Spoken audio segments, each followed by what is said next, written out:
Hello everyone, दोस्तों कैसे हैं आप सब। Welcome to Planet Talks. हमेशा की तरह आज भी मैं हाजिर हूँ आप सबके सामने एक नए गेस्ट के साथ, एक नए टॉपिक के साथ। और जो आज के हमारे गेस्ट हैं वो है डॉक्टर वीरेंद्र सहानी जी, जो कि पंचकुला से है, हरियाणा से।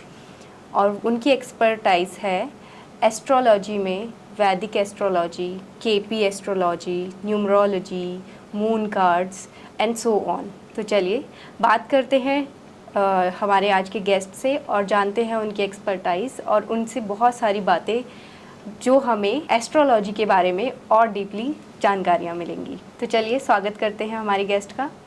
सर नमस्कार। नमस्कार लीना मैम, आपका बहुत शुक्रिया जो आपने इतना वार्म वेलकम किया। थैंक यू सर, आपका स्वागत है। और आप हमें बताइए कि आपकी जर्नी जो एस्ट्रोलॉजी में है वो किस तरह से स्टार्ट हुई। देखिए, सुनने में एस्ट्रोलॉजी एक बहुत छोटा सा वर्ड है, लेकिन ये एक बहुत बड़ा समुंदर की तरह है जिसमें जितने मर्जी आप गोते लगाते रहिए, पूरी उम्र आपकी जर्नी कभी ख़त्म नहीं होती। तो मैं आज भी अपने आप को एक स्टूडेंट मानता हूँ और हमेशा मानता रहूँगा। तो जैसा आपने पूछा मेरी जर्नी कैसे शुरू हुई, तो मैं वैसे साइंस का स्टूडेंट हूँ, PhD भी हूँ इलेक्ट्रॉनिक्स इंजीनियरिंग में, and I was teaching also. मतलब मैं प्रिंसिपल भी रहा हूँ यूनिवर्सिटी में, एक रेप्यूटेड कॉलेज में भी। स्टिल मतलब मन में एक भटकाव था कि नहीं यार, एस्ट्रोलॉजी में जाना है। कैसे कोई सामने वाला पर्सन हमारे बारे में इतना जानता है। बिल्कुल। ये एक कह लीजिए कि एक सनक था माइंड में, या कुछ क्यूरियोसिटी थी कि ले आई मुझे एस्ट्रोलॉजी में। तो उसके बाद मैंने वैदिक एस्ट्रोलॉजी से स्टार्ट किया। पहले अपने आप पढ़ना शुरू किया जैसे यूट्यूब से एंड ऑल, लेकिन और प्यास बढ़ती गई। तो फिर ये जर्नी मुझे ले गई साउथ इंडिया में। साउथ इंडिया में मैं बताना चाहूँगा कि काफ़ी अच्छे एस्ट्रोलॉजर्स हैं जिनका शायद मैं अभी नाम ना लेना चाहूँ, लेकिन उनको गजब की नॉलेज है इस फील्ड की, कि जिन्होंने मैं अपने आप को धन्य मानता हूँ कि उन्होंने मुझे चुना और मुझे ये ज्ञान प्रदान किया। लेकिन जब वैदिक एस्ट्रोलॉजी में आया तो लगा यार इसमें बहुत ज़्यादा स्टडी है, बहुत कॉम्बिनेशन है, नक्षत्र, राशियाँ, ये वो, permutation and combinations, you can't predict exactly इन वैदिक एस्ट्रोलॉजी। मुझे ऐसा लगा कि काफ़ी सारी चीज़ों में परमोटेशन एंड कॉम्बिनेशन चलता। फिर लगा कोई तो ऐसी साइंस होगी कि जो इसमें भी और रिफाइनमेंट लाई हो। फिर मेरी जर्नी गई केपी एस्ट्रोलॉजी की तरफ। केपी एस्ट्रोलॉजी आपने शायद सुनी होगी, तो ऐसे कृष्ण मूर्ति एक साइंटिस्ट थे जिन्होंने इसका रिफाइनमेंट किया, इसको रिफाइंड किया। तो केपी एस्ट्रोलॉजी में जब मैं गया तो मेरी काफ़ी हद तक ये कह लो कि जर्नी वहाँ कंप्लीट हुई, कि मुझे लगा नहीं इसमें प्रेडिक्शंस काफ़ी सही आती हैं। क्यों? क्योंकि वैदिक एस्ट्रोलॉजी में आप मानते हो कि जब आप पैदा हुए, इट्स लाइक कि जब आप पैदा हुए हो तो आपकी कुंडली का कोई फोटो खींच ले कि ये प्लैनेट यहाँ बैठा है, ये प्लैनेट यहाँ बैठा है। Photo album of your planets is your कुंडली बेसिकली। और उसमें माना जाता है थ्योरेटिकली कि 12 घर होते हैं हमारी कुंडली में, हर हाउस के बीच का जो एंगल है वो 30 डिग्री का है, ये मान लिया। लेकिन केपी एस्ट्रोलॉजी में जब आप जाते हैं तो आपको पता चलता है कि हर घर का एंगल 30 डिग्री नहीं है, किसी का 28.5 भी है, किसी का 31.5 भी है। कहने का मतलब वेरिएशंस है। उससे क्या होता है कि जो सपोज कीजिए सूर्य आपका फर्स्ट हाउस में बैठा, तो जब आप अपना केपी चार्ट देखते हैं तो उसमें सूर्य सेकंड हाउस में पहुंच जाता। तो सारी प्रेडिक्शन अगर आप फर्स्ट हाउस के हिसाब से करेंगे तो वो गलत हो जाती है। तो ये सारी चीज़ें केपी एस्ट्रोलॉजी में काफ़ी हद तक डेप्थ में सोल्व हो जाती हैं। तो ये जो केपी एस्ट्रोलॉजी है, कृष्ण मूर्ति आप बता रहे हैं, तो इसका ओरिजिन कहाँ से है? South India. South India. He was a mathematician, मतलब एक मैथमेटिक्स के प्रोफेसर थे केपी कृष्ण मूर्ति जी। उन्होंने स्टडी को एक मतलब कह लो कि कमर्शलाइजेशन भी किया इसको और घर घर तक पहुंचाया। साउथ इंडिया में it is quite popular, even in north India also. मेरी डेली की प्रैक्टिस में मुझे काफ़ी सारे लोग केपी एस्ट्रोलॉजी की खुद डिमांड करते हैं। नाड़ी और केपी एस्ट्रोलॉजी आर सिमिलर, मतलब ये लगा लो कि नाड़ी is the advance version of even KP also. This is like that. तो जो एक्यूरेसी है आपके हिसाब से वो केपी जो एस्ट्रोलॉजी है उसकी ज़्यादा आती है? देखिए, इस चीज़ से अगर मैं कोई अब जैसे स्टेटमेंट देता हूँ तो शायद कुछ लोग नाराज भी हो जाएं, लेकिन मैं अपना पर्सनल ओपिनियन आपको बता रहा हूँ कि वैदिक astrology is the mother of all astrology. निकला सब उसी से है, लेकिन मदर की एक लिमिटेशन होती है ना। Mother is a nurturing science. Mother ने अपना काम कर दिया आपको साइंस देकर। आगे किसी का तो एक वो बनता, दायित्व बनता है कि उसे आगे बढ़ाया जाए। तो उसमें केपी एस्ट्रोलॉजी हो या और जो एडवांस वर्जन्स आ रहे हैं वो उसको और डेप्थ में ले जाते हैं। तो हम ये नहीं कह सकते कि वैदिक एक्यूरेट नहीं है। वैदिक की जो लिमिटेशंस हैं उनको आप ये कह सकते हो कि केपी एस्ट्रोलॉजी और ज़्यादा दूर करती है एज पर मी। लेकिन वैदिक एस्ट्रोलॉजी यूज़ किए बिना, उसे स्टडी किए बिना कोई भी एस्ट्रोलॉजर पूरा एस्ट्रोलॉजर नहीं बन सकता। ओके। तो इसके बाद जो और शास्त्र आते हैं एस्ट्रोलॉजी, तो उसके बारे में आप कुछ बताइए। देखिए, मुझे पर्सनली अगर आप मुझसे पूछो तो मुझे न्यूमरोलॉजी बेहद पसंद है। मतलब न्यूमरोलॉजी की जो न्यूमरोलॉजी आप जानते होंगे कि सिर्फ डेट ऑफ बर्थ अगर किसी के पास है तो आप उस पर्सन के बारे में 90% एक्यूरेसी से उसकी प्रेडिक्शन कर सकते हैं। क्यों? क्योंकि बहुत सारी भ्रांतियां हैं वैदिक एस्ट्रोलॉजी में, केपी एस्ट्रोलॉजी में आपको बर्थ टाइम एक्यूरेट चाहिए। अब लेट्स से किसी का बर्थ टाइम नहीं है, या जो है भी, जो हमें डॉक्टर्स ने बताया उसमें भी वेरिएशन हो सकता है कि बच्चा जब आपके जैसे कहते हैं कि पैदा हुआ तब का टाइम लेना है, जब कंसीव हुए तब का टाइम लेना है, काफ़ी सारे वेरिएशंस हैं इन लॉजिक्स में। तो जो न्यूमरोलॉजी है वो डेट पे वर्क करती है। डेट के टाइम में वो जो नंबर्स हैं, सपोज कीजिए किसी की डेट ऑफ बर्थ 6 अप्रैल 1980 है, कहने को इस पर्सन की डेट ऑफ बर्थ में 6 है, 4 है, 1 है, 9 है, 8 और 0 है। ये नंबर्स नहीं है, ये पूरे प्लैनेट्स। जैसे 6 number is ruled by Venus, 4 is ruled by Rahu, 1 is Sun, 9 is Mars and 8 is Shani. तो इस पर्सन में ये वाले सारे प्लैनेट आउट ऑफ 9 प्लैनेट ऊपर वाले ने आपको दिए हैं।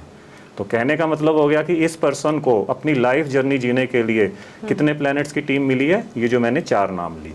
अगर ये पर्सन इन प्लैनेट्स की एनर्जी को सही यूज करता है, he will be successful। अगर आप सक्सेसफुली उसे नहीं यूज करते हो तो इट्स आवर फॉल्ट। इसीलिए कई लोग पूछते हैं कि सर मुझे बताइए कि मेरा लक अच्छा है या बुरा, तो मैं उन्हें यही आंसर करता हूँ कि there is nothing like luck. अगर आप अपने प्लैनेट्स को सही ढंग से यूज कर रहे हैं तो आप बहुत अच्छा करेंगे अपने लक में, अपने करियर में। जैसे कि मैं खुद साइंस का स्टूडेंट होकर एस्ट्रोलॉजी में आया हूँ, मेरी कुंडली में शनि और केतु का कॉम्बिनेशन है। और सैटर्न और केतु का कॉम्बिनेशन आपको किसी करियर में सेट होने ही नहीं देगा, आपका मन भटकेगा। आपको जबरदस्ती कोई 9 to 5 की जॉब में डाल दे, नहीं जी, आप टिक ही नहीं पाओगे उस जॉब, फिर भटकाव होगा। लेकिन वो भटकाव खत्म कब होगा? शनि इज द कारका ऑफ कर्म और केतु इज कारका ऑफ जो आप करो। मतलब केतु ने ब्रेक करना, केतु जिसके साथ भी आता है उसे ब्रेक करता है। सैटर्न प्लस केतु मतलब कर्म को ब्रेक करेगा केतु। अगर मैं केतु वाले काम अपनी लाइफ में ले आऊँगा, केतु वाले काम क्या होते हैं? Medical science, astrology, occult science, या मैं कोई, जैसे कई लोग कोरियोग्राफर्स होते हैं जिनमें कोई टैलेंट हो, अगर आप उस काम को अपनी लाइफ में अपना लेते हो तो यही केतु आपके कर्म को ब्लेस करना शुरू कर देता है, चाहे फिर वो कोई भी टैलेंट हो। तो moral of the story is that जो प्लैनेट्स आपको मिले हैं उनकी ऊर्जा को समझिए और उनको अपनी लाइफ में शामिल कीजिए। जैसे आज आप पॉडकास्ट कर रही हैं तो there must be the energy of Rahu in your luck. अगर आपके पास राहु की एनर्जी नहीं है तो आप इस फील्ड में सक्सेसफुल नहीं हो सकते। लेकिन as I am seeing your aura also, you will be very good in this field. अब जैसे आपके चैनल का नाम है प्लैनेट टॉक्स, प्लैनेट टॉक्स का आप न्यूमरोलॉजी से नंबर निकाल के देखिए। मैंने 3 तरह से इसके नंबर निकाले, एक 5 बनता है, एक 3 बनता है, एक 7 बनता है। तीनों नंबर एस्ट्रोलॉजी को बेहद सपोर्ट करते हैं। मतलब इट्स वेरी गुड नेम। और मैं आपको प्रेडिक्शन कर रहा हूँ कि अगले 6 महीने के बाद आप इस चैनल का रूप देखिएगा कि कहाँ जाएगा, बिकॉज आपने नेम बड़ा सही चुनकर रखा है इसका, प्लैनेट टॉक्स। हम आशा करते हैं ऐसा ही हो, जैसे जी ऐसा होगा, तब आप मुझे रिव्यूज दीजिएगा कि हाँ सर की प्रेडिक्शन ठीक गई। बिल्कुल बिल्कुल सर जी। तो आगे चलते हैं। जो आप बता रहे थे कि इससे नेक्स्ट जो आपकी एक्सपर्टाइज है, एक केपी हो गया, देखो KP astrology, Vedic astrology, numerology, tarot card and moon astrology का। Moon astrology. अब क्वेश्चन अराइज होता है कि कार्ड्स क्या होते हैं। बहुत से लोग कार्ड्स का मतलब ये लगा लो कि जोक का पार्ट, मतलब उनके लिए जोक का पार्ट है कि कोई कार्ड निकालता है, कार्ड आप स्प्रेड करते हो, उसमें से एक कार्ड निकालते हो, ये हमारा भविष्य कैसे बता सकता है। लेकिन यही भ्रांतियां मैं दूर करना चाहता हूँ कि जो टैरो कार्ड रीडिंग है बहुत एक्यूरेट जाती है, लेकिन अगर आप इसे एज अ प्रेडिक्शन लेकर चलेंगे तब नहीं। Tarot card reading is like a navigation. आपके मन में कोई भ्रांति आज कि मैं यार ये फील्ड चुनूं या ये फील्ड चुनूं, वो टैरो कार्ड रीडिंग आपको सही आपको गाइड कर सकता है कि ये वाला फील्ड चुनेंगे तो ऐसा होगा, इस प्रोफेशन को ज्वाइन करेंगे तो ऐसा होगा। तो कहने का मतलब tarot is as a guiding tool. आपको ऊपर वाले का अगर आपको मैसेज लेना है तो टैरो कार्ड एक मीडियम है जो ऊपर वाले का मैसेज आप तक पहुंचाएंगे। लेकिन टैरो कार्ड रीडर का क्या? अब tarot card reader tarot card reading करने बैठा है, घर में वो लड़ झगड़ कर आया, sorry for my these words, लेकिन अगर एक टैरो कार्ड रीडर घर में लड़ाई झगड़ा करके आया, अपसेट है, मेडिटेशन नहीं करता है, डिप्रेशन में रहता है, अगर वो टैरो कार्ड रीडिंग करेगा तो सोचो उसके क्लाइंट्स का क्या होगा। क्या आप सोच सकते हैं कि कार्ड उसका सही निकलेगा? तो टैरो कार्ड रीडिंग में इशू नहीं है, issue is in reader also. अगर आपका रीडर बहुत अच्छा है, ही और she is living the life style of really like meditative personality है, वो अपना बड़ा ध्यान रखता है इन चीज़ों का, स्पिरिचुअल है, उसकी रीडिंग आप लेकर देखिएगा, आप ये सोच आप मतलब क्या कहते हैं, सरप्राइज्ड हो जाएंगे, यार इसको मेरे बारे में इतना कैसे पता। तो टैरो कार्ड भी इतने एक्यूरेसी तक जाते हैं, बशर्ते कि कार्ड रीडर का जो लेवल है वो वाकई ही अच्छा होना चाहिए। उसके बाद इसी में आता है मून एस्ट्रोलॉजी कार्ड। अब जो मून एस्ट्रोलॉजी कार्ड है वो प्योरली 12 राशियों पे काम करते हैं और 9 प्लैनेट्स पे। बहुत सारे स्प्रेड्स हैं उसमें, लेकिन मैं पर्सनली मानता हूं कि मून एस्ट्रोलॉजी कार्ड्स की प्रेडिक्शन मेरे लिए बड़ा अच्छा काम करती है। जिन भी यूजर्स का आज तक मैंने उससे रीडिंग लिया काफ़ी अच्छा गया, क्योंकि मैं एस्ट्रोलॉजर भी हूँ, प्लस में जब कार्ड्स की एक असिस्टेंस मिल जाती है तो मुझे मेरी रीडिंग में और श्योरिटी हो जाती है कि हाँ ये आंसर मैं दे सकता हूँ। इसीलिए मैं मानता हूँ कि एक एस्ट्रोलॉजर को सिर्फ एक साइंस का ज्ञाता नहीं होना चाहिए, उसे सब आना चाहिए, तब जाकर आप किसी क्लाइंट से जस्टिफाई कर सकते हैं। तो मेरे मन में ये सवाल आ रहा है कि कार्ड्स, जैसे हमने 12 कार्ड्स आप बता रहे हैं तो वो स्प्रेड कर दिए, तो वो कोई भी एक कार्ड चुनेंगे तो वो प्रिडिक्ट कर देगा कि भाई आपकी ये सिचुएशन है, आपको ये करना चाहिए कि नहीं। मान लीजिए कार्ड ये चुनना था बट आपने ये चुन लिया, तो फिर वो कैसे आप प्रेडिक्ट करेंगे? देखो, सबसे पहले तो मैं आपको थोड़ा सा करेक्ट कर दूं, वो 12 कार्ड नहीं होते, 12 राशियां और जो 9 प्लैनेट्स हैं उन पे बेस्ड कार्ड्स हैं, लेकिन कार्ड 108 हैं टोटल। हाँ, तो जब आप एक क्वेश्चन, जैसे आपने मुझसे क्वेश्चन किया कि फलाने पर्सन की मेरे लिए फीलिंग्स क्या है, आमतौर पर गर्ल्स इस एज में यही पूछती हैं, तो हमने कार्ड स्प्रेड कर दिए। उसमें मैंने 3 क्वेश्चंस निकाले कि फलाना पर्सन आपके बारे में क्या थिंकिंग रखता है, क्या फीलिंग रखता है, और ओवरऑल उसके मन में क्या है। अब थिंकिंग और फीलिंग अलग अलग है, अगर आप समझे तो feeling is inside version, thinking is दिमाग से आपके बारे में क्या सोचता है, और ओवरऑल में कि ओवरऑल आपकी इमेज उसके माइंड में क्या है। तो मैं 3 कार्ड्स निकालूंगा, वो 3 प्लैनेट्स के कार्ड निकलेंगे, फिर मैं उन 3 प्लैनेट्स के कार्ड की एनर्जी को और समझने के लिए 3 और कार्ड निकालूंगा। इस तरह से मैं एक 12 कार्ड निकाल लेता हूँ। 12 कार्ड निकालने का मतलब एक तरह से आपके पास कुंडली बन गई आपकी कार्ड्स वाली। वहाँ से जब आपको वैदिक एस्ट्रोलॉजी आती है तो आप उसको प्रेडिक्ट बड़ी इजीली कर सकते हैं कि हाँ, और उस टाइम पे अगर आप कुंडली भी आपकी देख रहा हूँ मैं, सपोज कीजिए उसमें भी यही कॉम्बिनेशन आ रहे हैं और कार्ड्स में भी वो आ रहे हैं, तो आपको और कॉन्फिडेंस आ जाता है कि मैं आपको ये प्रेडिक्शन दे सकता हूँ कि ऐसा ऐसा आपके साथ है। तो इस तरह से ये कार्ड वर्क करते हैं। लेकिन ये जर्नी इजी नहीं है। मैं रोज़ सुबह 3:30 उठता हूँ, मतलब कोई दिन मुझे याद नहीं है कि जब मैं 3:30 नहीं उठता। Meditation, pranayama is my routine. ये मैं अपने बारे में कोई अपनी कहते हैं ना अपनी बढ़ाई करने के लिए नहीं बोल रहा हूँ। I'm just telling you कि कार्ड्स अगर आपको देखने हैं तो आपको अपना लेवल बढ़ाना पड़ता है ताकि आपकी इंट्यूशन पे आपको भरोसा हो। इसीलिए मैंने अपनी ज़िंदगी का एक असूल बना रखा है कि क्लाइंट चाहे जो भी कहे, मैं कहूँ आप ऐसे हो, क्लाइंट कह रहा है कि नहीं सर मैं तो ऐसा नहीं हूँ, तो I will be saying okay आप ऐसे नहीं हो, लेकिन मुझे अंदर से मुझे अपने प्लैनेट्स पे भरोसा है, मुझे अपने कार्ड्स पे भरोसा है कि जो प्लैनेट्स बोल रहे हैं वो सच है। शायद आप उस एंगल से अपनी लाइफ को नहीं देख रहे हो, ऐसा हो सकता है, लेकिन कार्ड्स एंड प्लैनेट्स नेवर लाई। कई बार मुझे ये भी लगता है कि मान लीजिए आपको कार्ड्स देख के या कुंडली देख के सब कुछ पता चल गया, बट वो जो पर्सन है वो हेजिटेट कर रहा हो कि नहीं ये मैं बताना नहीं चाहता हूँ कि, या वो इंटरेक्ट नहीं करना चाहता उस वे में कि शायद आपको उसकी कमियां पता चल जाएगी या फिर जो भी है, तो इस वे में वो छुपाने की कोशिश करता होगा कई बारी। नहीं, बात आपकी बिल्कुल, और ये बड़ा वैलिड क्वेश्चन है। और ये फेस टू फेस एस्ट्रोलॉजर, मतलब जिनके पास clients face to face mode में जाते हैं उनके साथ ये प्रॉब्लम आती है। लेकिन मैं आपको बिलीव दिलाना चला रहा हूँ कि अगर एक एस्ट्रोलॉजर साफ नियत का है, साफ इंटेंशंस है, तो क्लाइंट अपने आप ही कंफर्टेबल हो जाता है। इसीलिए हमारा जो स्ट्रेटजी रहता है, हमें सिखाया गया, जो मेरे गुरुओं ने सिखाया, जब क्लाइंट आए तो क्लाइंट को नहीं बोलने देना, पहले आपने उसके बारे में आधा घंटा बात करनी है। आप उसको कंफर्टेबल कीजिए, आप उसकी कुंडली से अच्छी अच्छी उसकी जर्नी, अच्छी बुरी दोनों जर्नी बताइए। क्लाइंट फ्लो हो जाएगा आपकी बातों में, आप उसे समझ आएगा कि नहीं मैं बिल्कुल सही बता रहे हैं और सही जा रहे हैं। फिर क्लाइंट का अगर मन हुआ तो वो जरूर आपसे शेयर करता है। लेकिन ये बात सच है कि फेस टू फेस क्लाइंट्स इतना ज़्यादा नहीं ओपन होते पहली बारी में। एटलीस्ट जब उनका विश्वास जमता है, कोई ऐसी बात उनके दिल को छू जाती है कि नहीं सर ने सही बताया, फिर वो आते हैं। लेकिन जो मेरी जर्नी रही है वो ऑनलाइन ऐप्स पे बहुत ज़्यादा रही है, तो मैं ऑनलाइन ऐप्स का नाम नहीं ले सकता, लेकिन ऑनलाइन ऐप्स पे आपको दिन में मोर देन 100 क्लाइंट्स आपको मिलते हैं और n नंबर ऑफ क्वेरीज जो किसी भी फेस टू फेस एस्ट्रोलॉजर के सामने कभी नहीं आएंगे। ऐसे ऐसे केस कि आप सुनकर चकरा जाते हो कि यार दुनिया में ऐसा भी हो रहा। वहीं से जो मेरी प्रैक्टिस है, जो मुझे लगा बहुत ज़्यादा हुई, आई फील ब्लेस्ड कि ऑनलाइन ऐप्स ने मुझे इतना कॉन्फिडेंट बनाया अपने फील्ड के लिए कि मैं इसमें प्लैनेट्स पे ज़्यादा भरोसा कर रहा हूँ इंस्टेड ऑफ कि क्लाइंट जो बोल रहा। जी। ठीक है, तो ये ऑनलाइन ऐप्स पे लोग ज़्यादा खुलते हैं, आपकी बात बिल्कुल ठीक है, लेकिन मैं फिर भी आपके पॉडकास्ट के मीडियम से कहना चाहूँगा, जब तक किसी डॉक्टर को अपनी प्रॉब्लम नहीं बताएंगे तो उसका सॉल्यूशन नहीं होगा। अगर आप मुझे इजाज़त दें तो मैं एक और बात इसमें कहना चाह रहा हूँ। सपोज कीजिए कि XYZ एक लड़की है, वो अपने पेरेंट्स के साथ आई है एंड उसके पेरेंट्स कह रहे हैं साहब इसकी मैच मेकिंग कर दो। ठीक है जी, बैठ गए पेरेंट्स के साथ, बच्चा आके बैठ गया। पंडित जी क्या करेंगे, 7th हाउस, कुंडली का 7वां घर, वैदिक कुंडली का 7वां घर आपकी मैरिज के बारे में प्रेडिक्ट करता है। वो 7वें घर से शुरू हो जाएंगे, 7वें घर का स्वामी यहाँ बैठा है, राहु केतु की दृष्टि तो नहीं है, फलाना फलाना गुण मिला लेंगे और ओके या नॉन ओके कर देंगे। लेकिन जो 7वां घर होता है, exactly it is not for marriage only, it is the house of your life partner और बेड पार्टनर।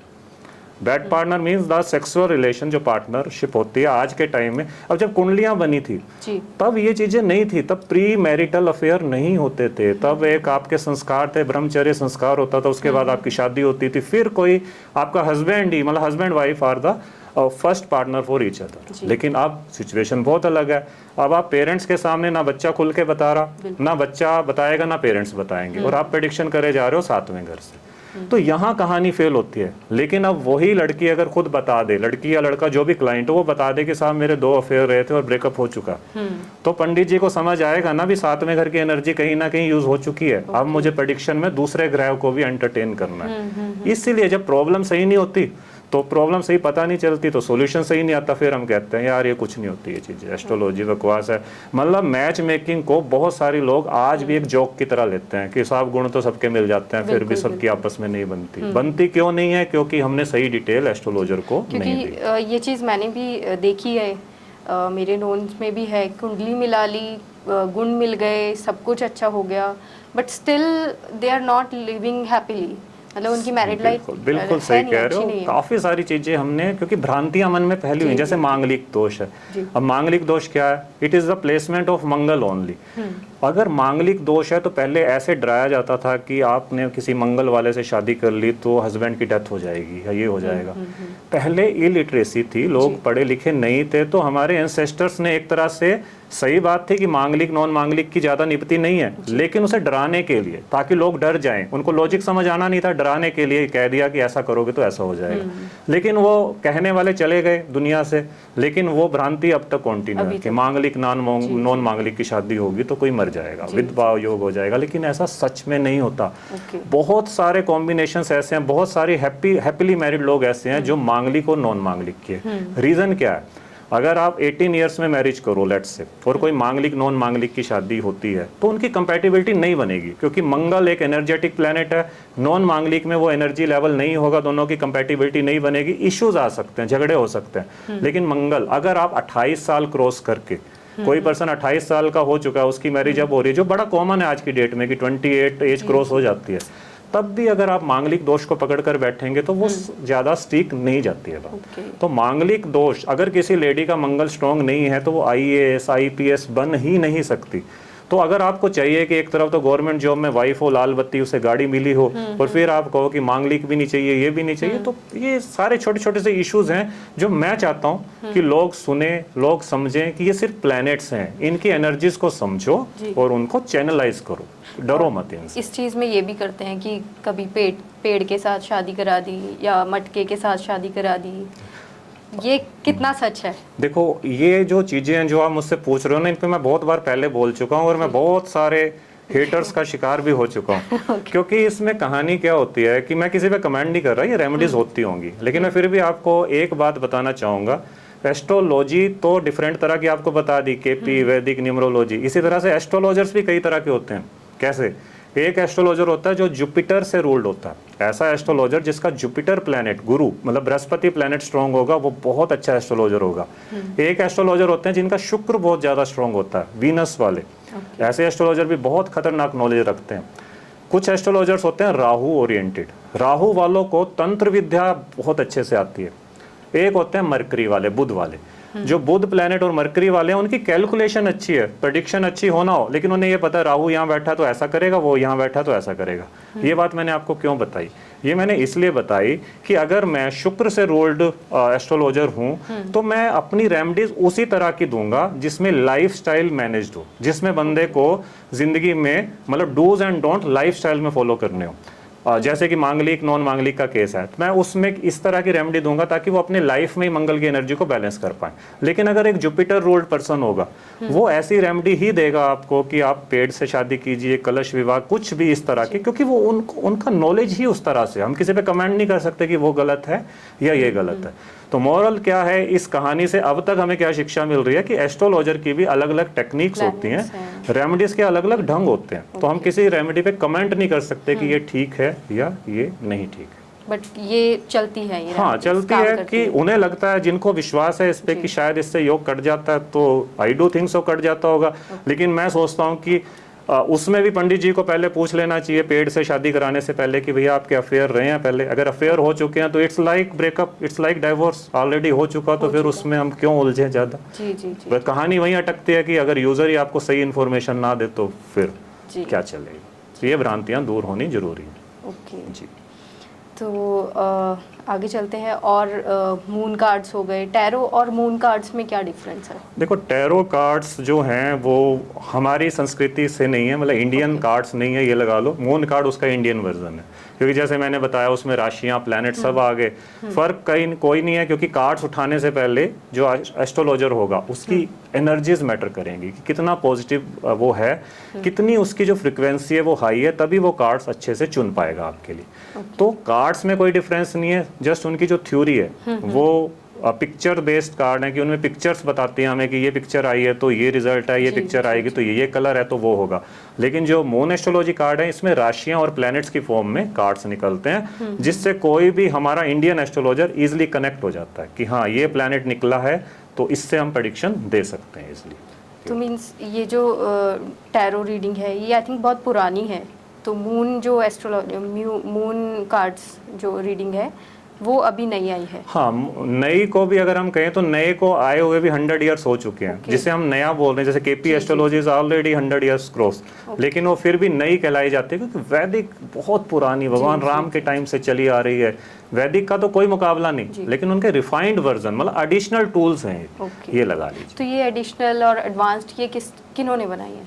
देखिए अब इसमें बहुत बड़ी डिबेट है कि कौन बनाता है कौन नहीं। मैं भी कभी पर्सनली इस चीज़ में नहीं जाता, मुझे ये लगता है कि ज्ञान मिल रहा है यार बटोर लो जिससे मिलता है, क्योंकि इस पे बहुत सारे लोग चैलेंज करते हैं कि अगर आप गूगल भी करके देखेंगे ना, बहुत सारे क्लेमर्स आ जाएंगे कि हाँ ये यहाँ से शुरू हुई, यहाँ से शुरू हुई। तो आशा मैं भी इस बहस में नहीं जाता कभी कि हाँ ठीक है हमें समझ आ गया, हमें बताना आ गया, ये टूल हमें अच्छा लग रहा है तो उसी को हम फॉलो करते हैं, दैट्स इट। इसलिए मैं एस्ट्रोलॉजी की हिस्ट्री में जाने में कभी विश्वास नहीं रखता, क्योंकि अब जैसे कोई यूज़र आया उसे क्या लेना कि भी हमारी ये कब से शुरू हुई, कब, उससे प्रेडिक्शन से मतलब है कि 3 बातें अगर मैंने उसकी सच बता दी पास्ट की, फिर मैं प्रेजेंट का कुछ सच बता देता हूँ, तो ऑब्वियसली वो आपकी फ्यूचर की प्रेडिक्शन पे भरोसा करेगा। लेकिन अगर यूज़र आपके पास आया, 2 मिनट आपने उसे बिठाया और आप शुरू हो गए कि इसका ये उपाय है, इसका ये उपाय है, इसका ये उपाय है, वहाँ एस्ट्रोलॉजी से यूज़र कभी कनेक्ट नहीं हो पाता। 10 उपाय आप दोगे, 2 वो कर लेगा, 3 नहीं करेगा, धीरे धीरे फिर कहीं इंस्टाग्राम से नए उपाय सुन लेगा किसी के, फिर वो कर देगा, फिर कहेगा यार इन चीज़ों से कुछ नहीं होता, वो एज पर उसकी कन्वीनियंस। जी जी जी। इसमें भी मैं एक लाइन ऐड करना चाहता हूँ इफ़ यू अलाउ। एस्ट्रोलॉजी में, वैदिक एस्ट्रोलॉजी में किसी भी कुंडली में 12 घर होते हैं, आई होप आपको पता होगा। अगर आप किसी की कुंडली बनाते हैं तो उसमें 12 घर होते हैं। 5वां और 9वां घर, 5th और 9th हाउस, अगर किसी एस्ट्रोलॉजर का प्रोमिनेंट नहीं है, किसी एस्ट्रोलॉजर का अगर 5वां और 9वां घर स्ट्रॉन्ग नहीं है, तो वो अच्छा एस्ट्रोलॉजर जिंदगी में बन नहीं सकता। या वो ऐसा एस्ट्रोलॉजर बना रहेगा कि एस्ट्रोलॉजी उसे आती होगी लेकिन उससे अर्न नहीं कर पाएगा। तो 5वां और 9वां घर स्ट्रॉन्ग होना जरूरी है। ये मैंने क्यों बताया? ये इसलिए बताया कि जो 5वां घर अगर किसी एस्ट्रोलॉजर का स्ट्रॉन्ग है, तो वो एस्ट्रोलॉजर ऐसा होगा कि आप उसके पास गए, आपकी प्रॉब्लम उसने पूछी, वो दुनिया भर के उपाय आपको लिख देगा। ये उपाय करना, बात बिल्कुल सही होगी, उसके उपाय लगेंगे भी, आपको हीलिंग भी मिलेगी। उपाय लिख दिए, काम खत्म, आप जाइए, नेक्स्ट क्लाइंट आइए। लेकिन जिसका 9th हाउस प्रोमिनेंट है, वो एस्ट्रोलॉजर आपको 1 घंटा बैठाएगा, उसके स्टाफ को आकर कहना पड़ेगा सर अगला क्लाइंट आ गया, इन्हें अब जाने दीजिए। ना क्लाइंट का उठने का मन करेगा, ना एस्ट्रोलॉजर का उठने का मन करेगा। क्यों? क्योंकि वो लाइफ का एक तरह से प्रवचन देने लग जाएगा, उसको कंफर्टेबल करेगा, वो सुनने वाले को भी लगेगा कि मेरी लाइफ जर्नी ऐसे चल रही है, ऐसे चल रही है। क्यों? क्योंकि एस्ट्रोलॉजर का 9th हाउस स्ट्रॉन्ग है। अब 2 एस्ट्रोलॉजर भी आपस में भिड़ जाते हैं, वो कहेंगे यार ये 1 घंटा बैठाने की क्या जरूरत है, जब उपाय लेने आया उपाय दे के बात करो। दूसरा कहेगा यार सिर्फ उपाय लेने थोड़ा आया। लेकिन उन्हें भी समझना होगा भैया आपका 5वां घर स्ट्रॉन्ग है, इसका 9वां घर स्ट्रॉन्ग है। हाँ, जिसमें 5वां और 9वां दोनों हो वो गजब का एस्ट्रोलॉजर है। इसमें एक बात और भी आती है, अगर आप कभी कुंडली दिखाने जाओ तो अगर आपको थोड़ी सी भी नॉलेज है ना कुंडली की, तो कभी भी उस एस्ट्रोलॉजर को कुंडली दिखाकर देखिएगा जिसका सेकंड हाउस जुपिटर से कनेक्शन बना रहा हो, या तो जुपिटर की दृष्टि हो सेकंड घर पे, सेकंड घर हमारे स्पीच का होता है, या तो सेकंड घर में उसके जुपिटर बैठा हो, बृहस्पति बैठे हो, या जुपिटर की दृष्टि हो किसी भी तरह से, या सेकंड हाउस का जो लॉर्ड है वो जुपिटर से कंजक्शन में हो, या जो D9 चार्ट होता है, नवांश कुंडली होती है, उसमें जुपिटर का सेकंड हाउस से कनेक्शन हो। कहने का मतलब जो स्पीच का हाउस है सेकंड, अगर एस्ट्रोलॉजर का वहाँ जुपिटर से कोई संबंध बन रहा है, उसकी प्रेडिक्शन आप लेकर देखिएगा, उसे नॉलेज हो ना हो, बस उसने जो बोल दिया ना कि इस डेट को ये होगा और वो होकर रहेगा, मतलब ऐसी उसको ब्लेसिंग होती है ऊपर वाले की। तो मेरा मानना तो ये है कि एस्ट्रोलॉजर की भी कुंडली पहले चेक करनी चाहिए। बट यही चीज़ है ना, वो हम कैसे नहीं जान सकते, यही एक वो है। लेकिन मैं फिर भी आपको एक ट्रिक दे रहा हूँ कि बातों बातों में किसी एस्ट्रोलॉजर का पूछ के देखिएगा, सर या मैम, सर आपका जुपिटर कहाँ है, बातों में पूछिएगा तो शायद वो बता दे। जब तक उसने पॉडकास्ट नहीं देखा होगा तो बता भी देगा आपको। तो आप पूछिएगा कि सेकंड हाउस कैसे है, जुपिटर से कनेक्शन है तो बस गुरुजी मान लो उनको, पूछिए उनसे जो पूछ। मैं आपसे ये सवाल पूछूंगी, मेरा सेकंड हाउस, मैं इसलिए नहीं इस चीज़ की तारीफ कर रहा कि मेरा कनेक्शन में है, मैं इसलिए कह रहा हूँ कि मैं साइंस का स्टूडेंट होकर भी, मैं अच्छी खासी जॉब छोड़कर भी अगर इस लाइन में आया हूँ तो ये जुपिटर ही लाया है, ये वीनस ही लाया है। मैं वैसे वीनस रूल्ड प्लैनेट वाला हूँ, मेरा तुला लगन है, लेकिन मेरी राशि जुपिटर वाली है, धनु राशि तुला लगन। तो राशि का स्वामी हो गया, चंद्र राशि का स्वामी जुपिटर हो गया, और अगर तुला लगन से देखो तो शुक्र हो गया। तो हर कुंडली, अगर मेरी कोई कुंडली एनालाइज करे तो बिल्कुल ही एस्ट्रोलॉजर की कुंडली बनती है। लेकिन जब हम अपने करियर पार्ट पे थे, किसी पंडित जी को आप कुंडली दिखाते थे कि नो वन सेड एवर कि आप एस्ट्रोलॉजी में जाइए, क्योंकि ये करियर लोग मानते ही नहीं कि ये भी करियर हो सकता है। आप इंजीनियर बनिए, आप ये बनिए, मैं बन गया, इंजीनियरिंग कर ली, प्रिंसिपल भी बन गया, लेकिन फिर वही मन में क्या करने आया हूँ, क्या करना है। लेकिन एस्ट्रोलॉजी में जब आया तो पता चला यार कि मेरा सोल एजेंडा यही है। तो यू आर लकी अगर आपको अपने प्लैनेट्स के अकॉर्डिंग काम करने का मौका मिले। सर ये तो बात हो गई मंगल की, तो अब मेरे मन में ये सवाल है, या आई होप दर्शकों का भी यही सवाल होगा कि शनि, जो शनि से सब डरते हैं क्योंकि शनि की 7.5 लग गई, या कई बार सुनते हैं कि ढैया लग गई, ये सब चीज़ें क्या है और इनसे क्या डरना चाहिए ज़रूरी? देखो, अगर शनि का आप समझ के चले ना, सबसे पहले मैं न्यूमरोलॉजी से शुरू होता हूँ। शनि का जो नंबर है वो न्यूमेरिक वाला 8 है। 8 आप देखते हैं कैसे बनता है, 2 जीरो से मिलकर। तो शनि वाला जो पर्सन होगा ना, जिसका शनि मेन प्लैनेट है, उसका आइदर 1/2 बिग जीरो होगा, लेकिन जो दूसरा हाफ है वो उसे कहाँ ले जाएगा, उसी 8 को आप ऐसे लाइंग पोजीशन में ले आओ, लेटा दो, तो वो इन्फिनिटी बन जाता है। अगर आप देखें तो 8 शनि में वो कैपेसिटी है जो आपको रंक से राजा बनाने का दम रखता है। लेकिन शनि से डरना चाहिए भी।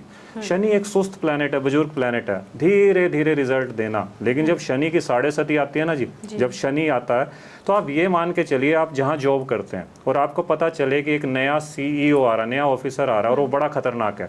जैसे एम्प्लॉय कहेंगे ना, यार वो बंदा आ रहा है, अब तो वाट लगेगी, अब तो बहुत काम करना पड़ेगा, अब तो बहुत प्रेशर आएगा।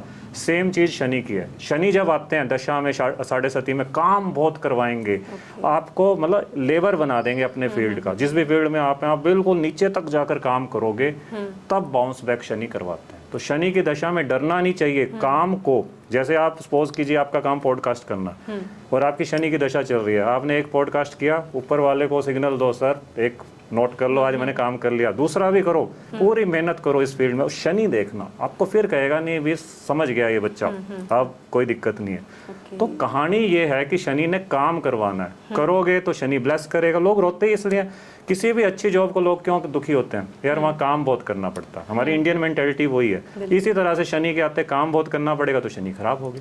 लेकिन फिर भी इस फैक्ट को आप नकार नहीं सकते कि शनि 7.5 या शनि की दशा आपको तंग तो करती ही है। तो ऐसे में करिएगा क्या, मैं जो भी शनि 7.5 का सताया हुआ है, शनि की महादशा चल रही है, 2-3 आपको उपाय देना चाहूँगा। और ये उपाय वो हैं जो मेरे खुद के टेस्टेड हैं, मतलब मैंने नहीं बनाए, मैं उस लेवल का नहीं, मैंने तो ऋषियों के ही उपाय आपको बता रहा हूँ, लेकिन टेस्टेड, मतलब पहले अपने काफ़ी सारे यूजर्स पे टेस्ट किया, खुद पे टेस्ट किया, लगा तो वही उपाय आपको दूंगा। सबसे पहले जिसकी शनि की 7.5 चल रही हो, करना क्या है, आपको 20-1 रुपये का काला सुरमा लेकर आना। काजल होता है ना, काजल, उसे लाइएगा। जिसके ऊपर शनि 7.5 चल रही है, उसके सर के ऊपर से 7 टाइम्स आपको एंटी क्लॉकवाइज मारना। Anti clockwise. Okay. तो कहाँ से शुरू करेंगे?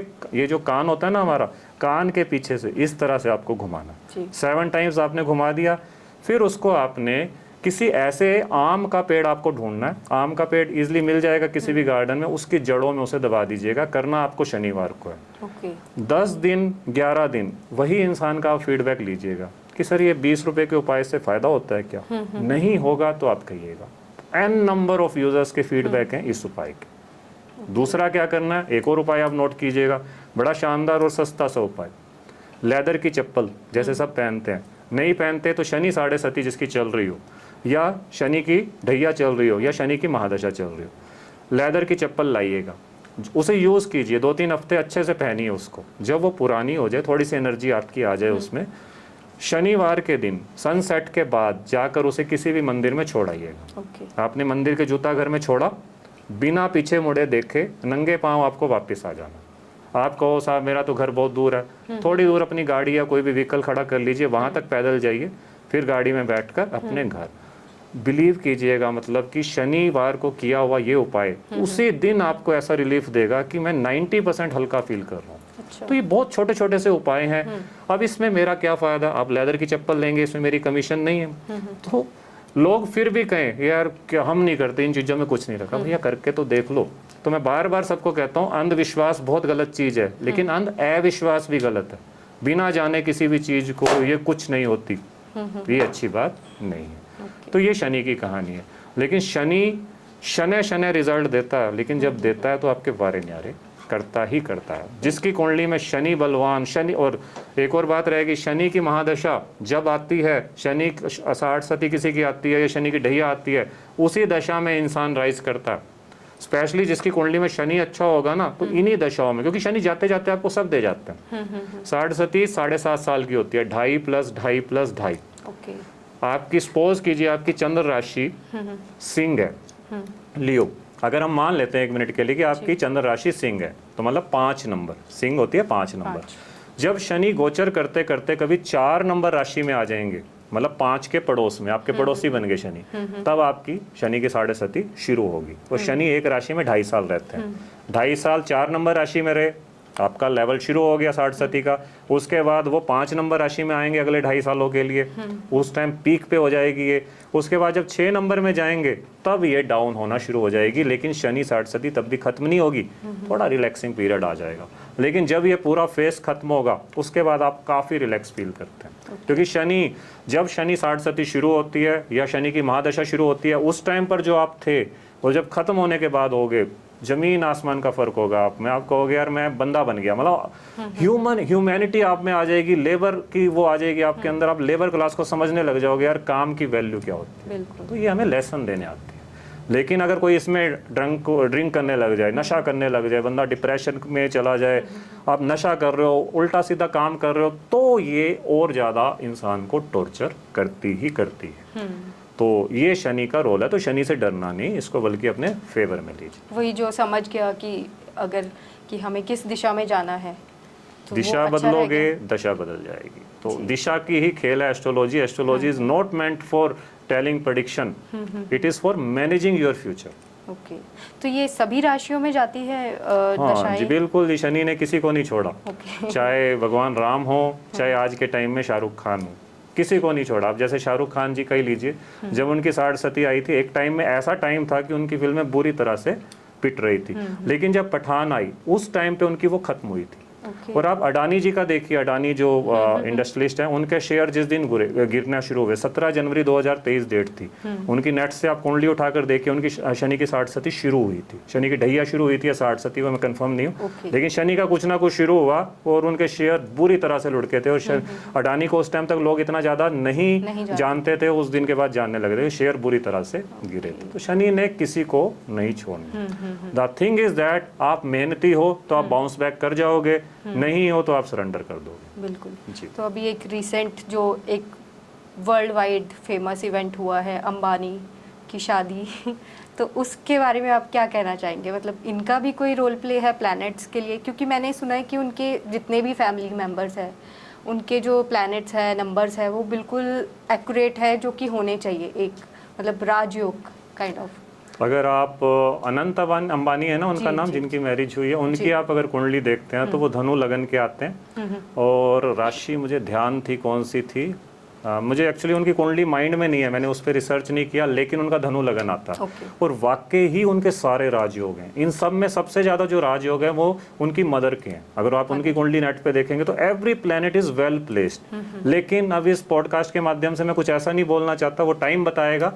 भगवान इनकी शादी बड़ी अच्छी चलाए, लेकिन जब दशा आती है, दशा बलवान है जी, कुछ भी हो सकता है। अनंत अंबानी जी को फिर भी समझदारी से चलना होगा इस मैरिज में। क्यों? क्योंकि he is like a very wise person, he is wise person, लेकिन जो उनकी हेल्थ है ना, उनका जो 7th हाउस है, 7th हाउस मुझे उनका जो मैरिज का घर है वो इतना ज़्यादा दुरुस्त नहीं लग रहा है। तो उन्हें इस मैरिड लाइफ में मेरे हिसाब से बहुत ज़्यादा संभल कर चलने की ज़रूरत है। अब हम तुम एक कॉमन मैन है, हमारी लाइफ के इश्यूज़ कुछ और होते हैं मैरिड लाइफ से रिलेटेड, लेकिन उस लेवल पर जाकर उनके किस लेवल के इश्यूज़ हो सकते हैं दैट वी डोंट नो। लेकिन स्टिल ये हैप्पी मैरिड लाइफ रहे, ये मेरी दिल से दुआ है। लेकिन रहेगी या नहीं डिपेंड्स, कि अगर उनकी कुंडली का बर्थ टाइम बिल्कुल ठीक है इंटरनेट पे जो मौजूद है, तो उन्हें थोड़ा संभलने की ज़रूरत है।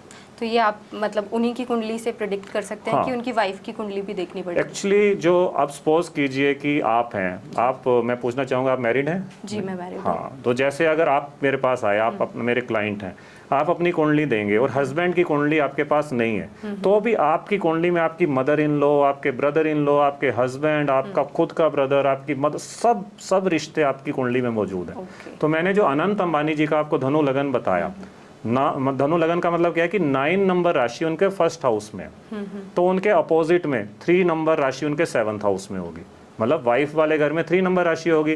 3 नंबर राशि होती है मिथुन राशि, और 1st हाउस में है धनु, मतलब कि जुपिटर की राशि। और 3 नंबर राशि मिथुन राशि है, वो है बुध की राशि। तो जुपिटर और बुध में ना खास समानता नहीं है। बुध वाले बहुत इंटेलिजेंट होते हैं, लेकिन जो धनु वाले हैं वो वाइस ज़्यादा होते हैं। जो विजडम और इंटेलिजेंसी का जो मेल है ना, कई बार ब्लास्ट कर जाता। लेकिन मैं ये नहीं कह रहा हूँ कि उनके साथ कुछ होगा, अगेन जनहित में जारी, लेकिन स्टिल आप समझ सकते हैं कि बचकर चलने की जरूरत है। लेकिन मुझे नहीं लगता कि अंबानी फैमिली कोई भी काम बिना एस्ट्रोलॉजी की मदद से करती है, चाहे उनका कोई बिजनेस हो, चाहे नेम करेक्शन हो, एवरीथिंग। तो उन्हें इन बातों का पहले से पूरा ध्यान होगा। इस शादी से पहले, अपने अनंत अंबानी जी की शादी से पहले सामूहिक विवाह करवाए थे लोगों के, तो आई थिंक ये कोई उपाय था या इस तरह से कुछ की सोशल वर्क? नहीं, इसे सोशल वर्क कहेंगे, क्योंकि जैसे आप सोशल वर्क करते हैं ना, तो जो ऐसे प्लैनेट्स हैं मैलेफिक इफेक्ट वाले, जो रिश्तों को तोड़ने का काम करते हैं, जैसे राहु, केतु, इनकी एनर्जीज बैलेंस हो जाती हैं। अगर आप जितना सोशल वर्क करेंगे, आपका केतु की एनर्जी बैलेंस रहती है। तो वो उसमें वो फैमिली नंबर 1 है। They are not only earning money, बल्कि वो स्पेंड भी कर रहे हैं। जैसे रतन टाटा जी को ले लीजिए। रतन टाटा जी ऐसी पर्सनैलिटी हैं, अगर उन्होंने अपनी सारी प्रॉपर्टी डोनेट कर दी है, अगर वो सारे डोनेशन का पैसा आप काउंट करें और उनकी अपने एसेट्स काउंट करें, तो अंबानी फैमिली से वो कहीं ऊपर आते हैं आज की डेट में। लेकिन उन्होंने सब डोनेट किया। तो केतु की एनर्जीज थी वो। केतु की एनर्जी क्या कहती है कि अगर आप कोई भी बिजनेस खोलते हैं तो अपने से पहले अपने स्टाफ का सोचिए कि उनको क्या मिलेगा। अब ऐसा तो नहीं है कि अंबानी जी अपने एम्प्लॉयज़ को छुट्टियां देकर ब्लेस करेंगे, लेकिन वो उनका कहीं ना कहीं एक रोजगार का मीडियम बनते हैं। कि इतने उन्होंने स्टोर्स खोले हुए हैं इंडिया में, जो रिलायंस स्टोर आप लगा लीजिए, किसी भी तरह के जो भी वेंचर्स होते हैं, कितने लोगों को जो रोजगार मिलता है। जब उनको रोजगार मिलता है तो उनका शनि ठीक होता है। ऐसे सामूहिक सोशल वर्क आप करते हैं तो आपका केतु ठीक होता है। तो ये किसी ना किसी गाइडेंस के अंडर चलते होंगे जरूर, जिससे कि इनकी एनर्जीज बैलेंस रहती हैं। और टचवुड वो बहुत राइज कर रहे हैं और आगे भी करेंगे, क्योंकि सिंप्लिसिटी उनमें बहुत है आज की डेट में। जी। चलिए, मंगल और शनि के बारे में हमने बात कर ली, और 2 ग्रह और ऐसे हैं जिनसे लोग डरते हैं, राहु केतु। बिल्कुल ठीक। सबसे पहले तो राहु और केतु ग्रह ही नहीं है, ये छाया ग्रह माने जाते हैं। These are only illusions. माना जाता है कि राहु और केतु एक राक्षस था। मतलब हमारे जो एंसेस्टर्स हैं ना, उन्होंने ये स्टोरीज बनाई ताकि आप रिलेट कर पाए इनसे। राहु और केतु एक राक्षस का नाम था। कुछ ऐसा हुआ अमृत मंथन के टाइम कि उसे बीच में से काट दिया गया। तो जो ऊपर का पोर्शन है, धड़, आपका जो हेड वाला पोर्शन है, वो राहु रह गया, और जो आपका लोअर पोर्शन है दैट इज केतु। तो माना जाता है कि राहु के पास सिर्फ आइडियाज हैं। राहु रूल्ड पर्संस के पास सिर्फ आइडियाज हैं, खतरनाक आइडियाज, क्योंकि उनके पास दिमाग है, लेकिन एग्जीक्यूट करने के लिए उनके पास बॉडी नहीं है। और ऐसे ही जो केतु वाले पर्सन है उनके पास सिर्फ इंट्यूशन है, क्योंकि दिल से नीचे का पार्ट, हार्ट से नीचे का पार्ट उनके पास है, इंट्यूशंस है, सोच है, सेंसिटिवनेस है, लेकिन ब्रेन उतना नहीं है, वो इंट्यूशन से चलता है, इसीलिए उनको भटकाव रहता है।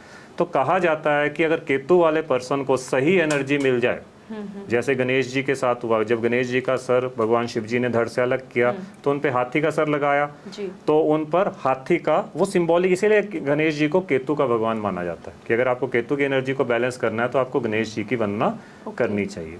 तो राहु और केतु में यही फर्क है कि केतु, सॉरी अब मैं बात से बात निकली है तो एक और बात बताना चाहूँगा। केतु की जब दशा आती है, या जो केतु से रूल्ड पर्सन है, जिनका केतु है, उन जैसी दशा आई आपको डिटैचमेंट लेवल आने लग जाएगा, लाइफ से वन काइंड ऑफ डिटैचमेंट, संन्यास की भावना। ये आपके पास पैसा पड़ा है काफी सारा जिसके पीछे आपने पूरी उम्र दौड़ लगाई, जब केतु की दशा आई तो वही पैसा आपको खुशी नहीं दे रहा।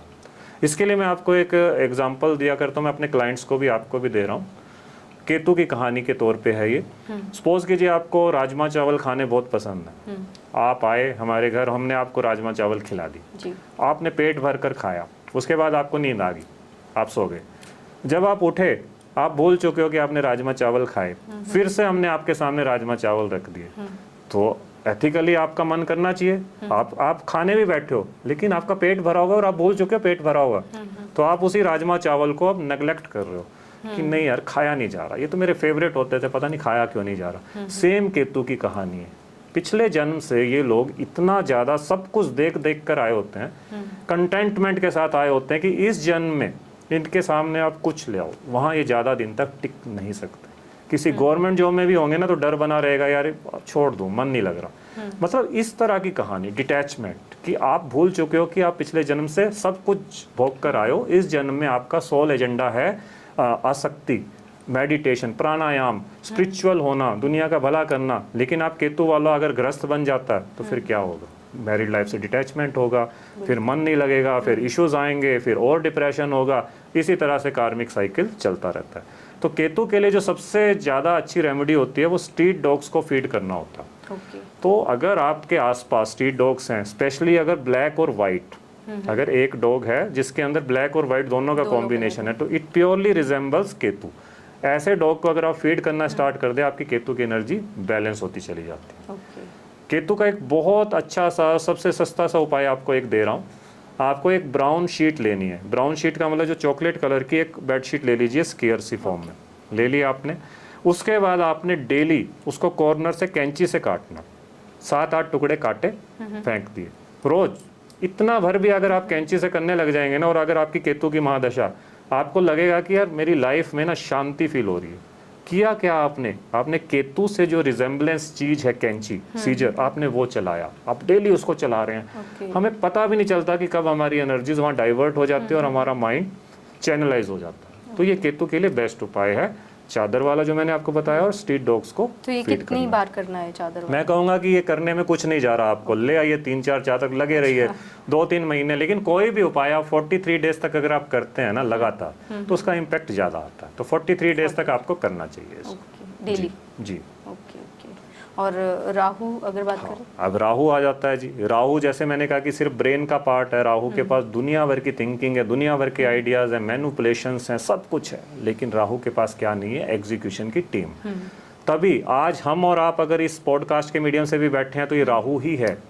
आप और मैं 2 लोग बैठे हैं, नोबडी नोज कि सामने हमारी टीम कितनी बैठी है या हमें कितने लोग देखने वाले हैं। ये सब राहु की एनर्जी से, इल्यूजन्स, कैमरे के सामने आप बात कर रहे हैं और कितने लोग देखेंगे, नोबडी नोज।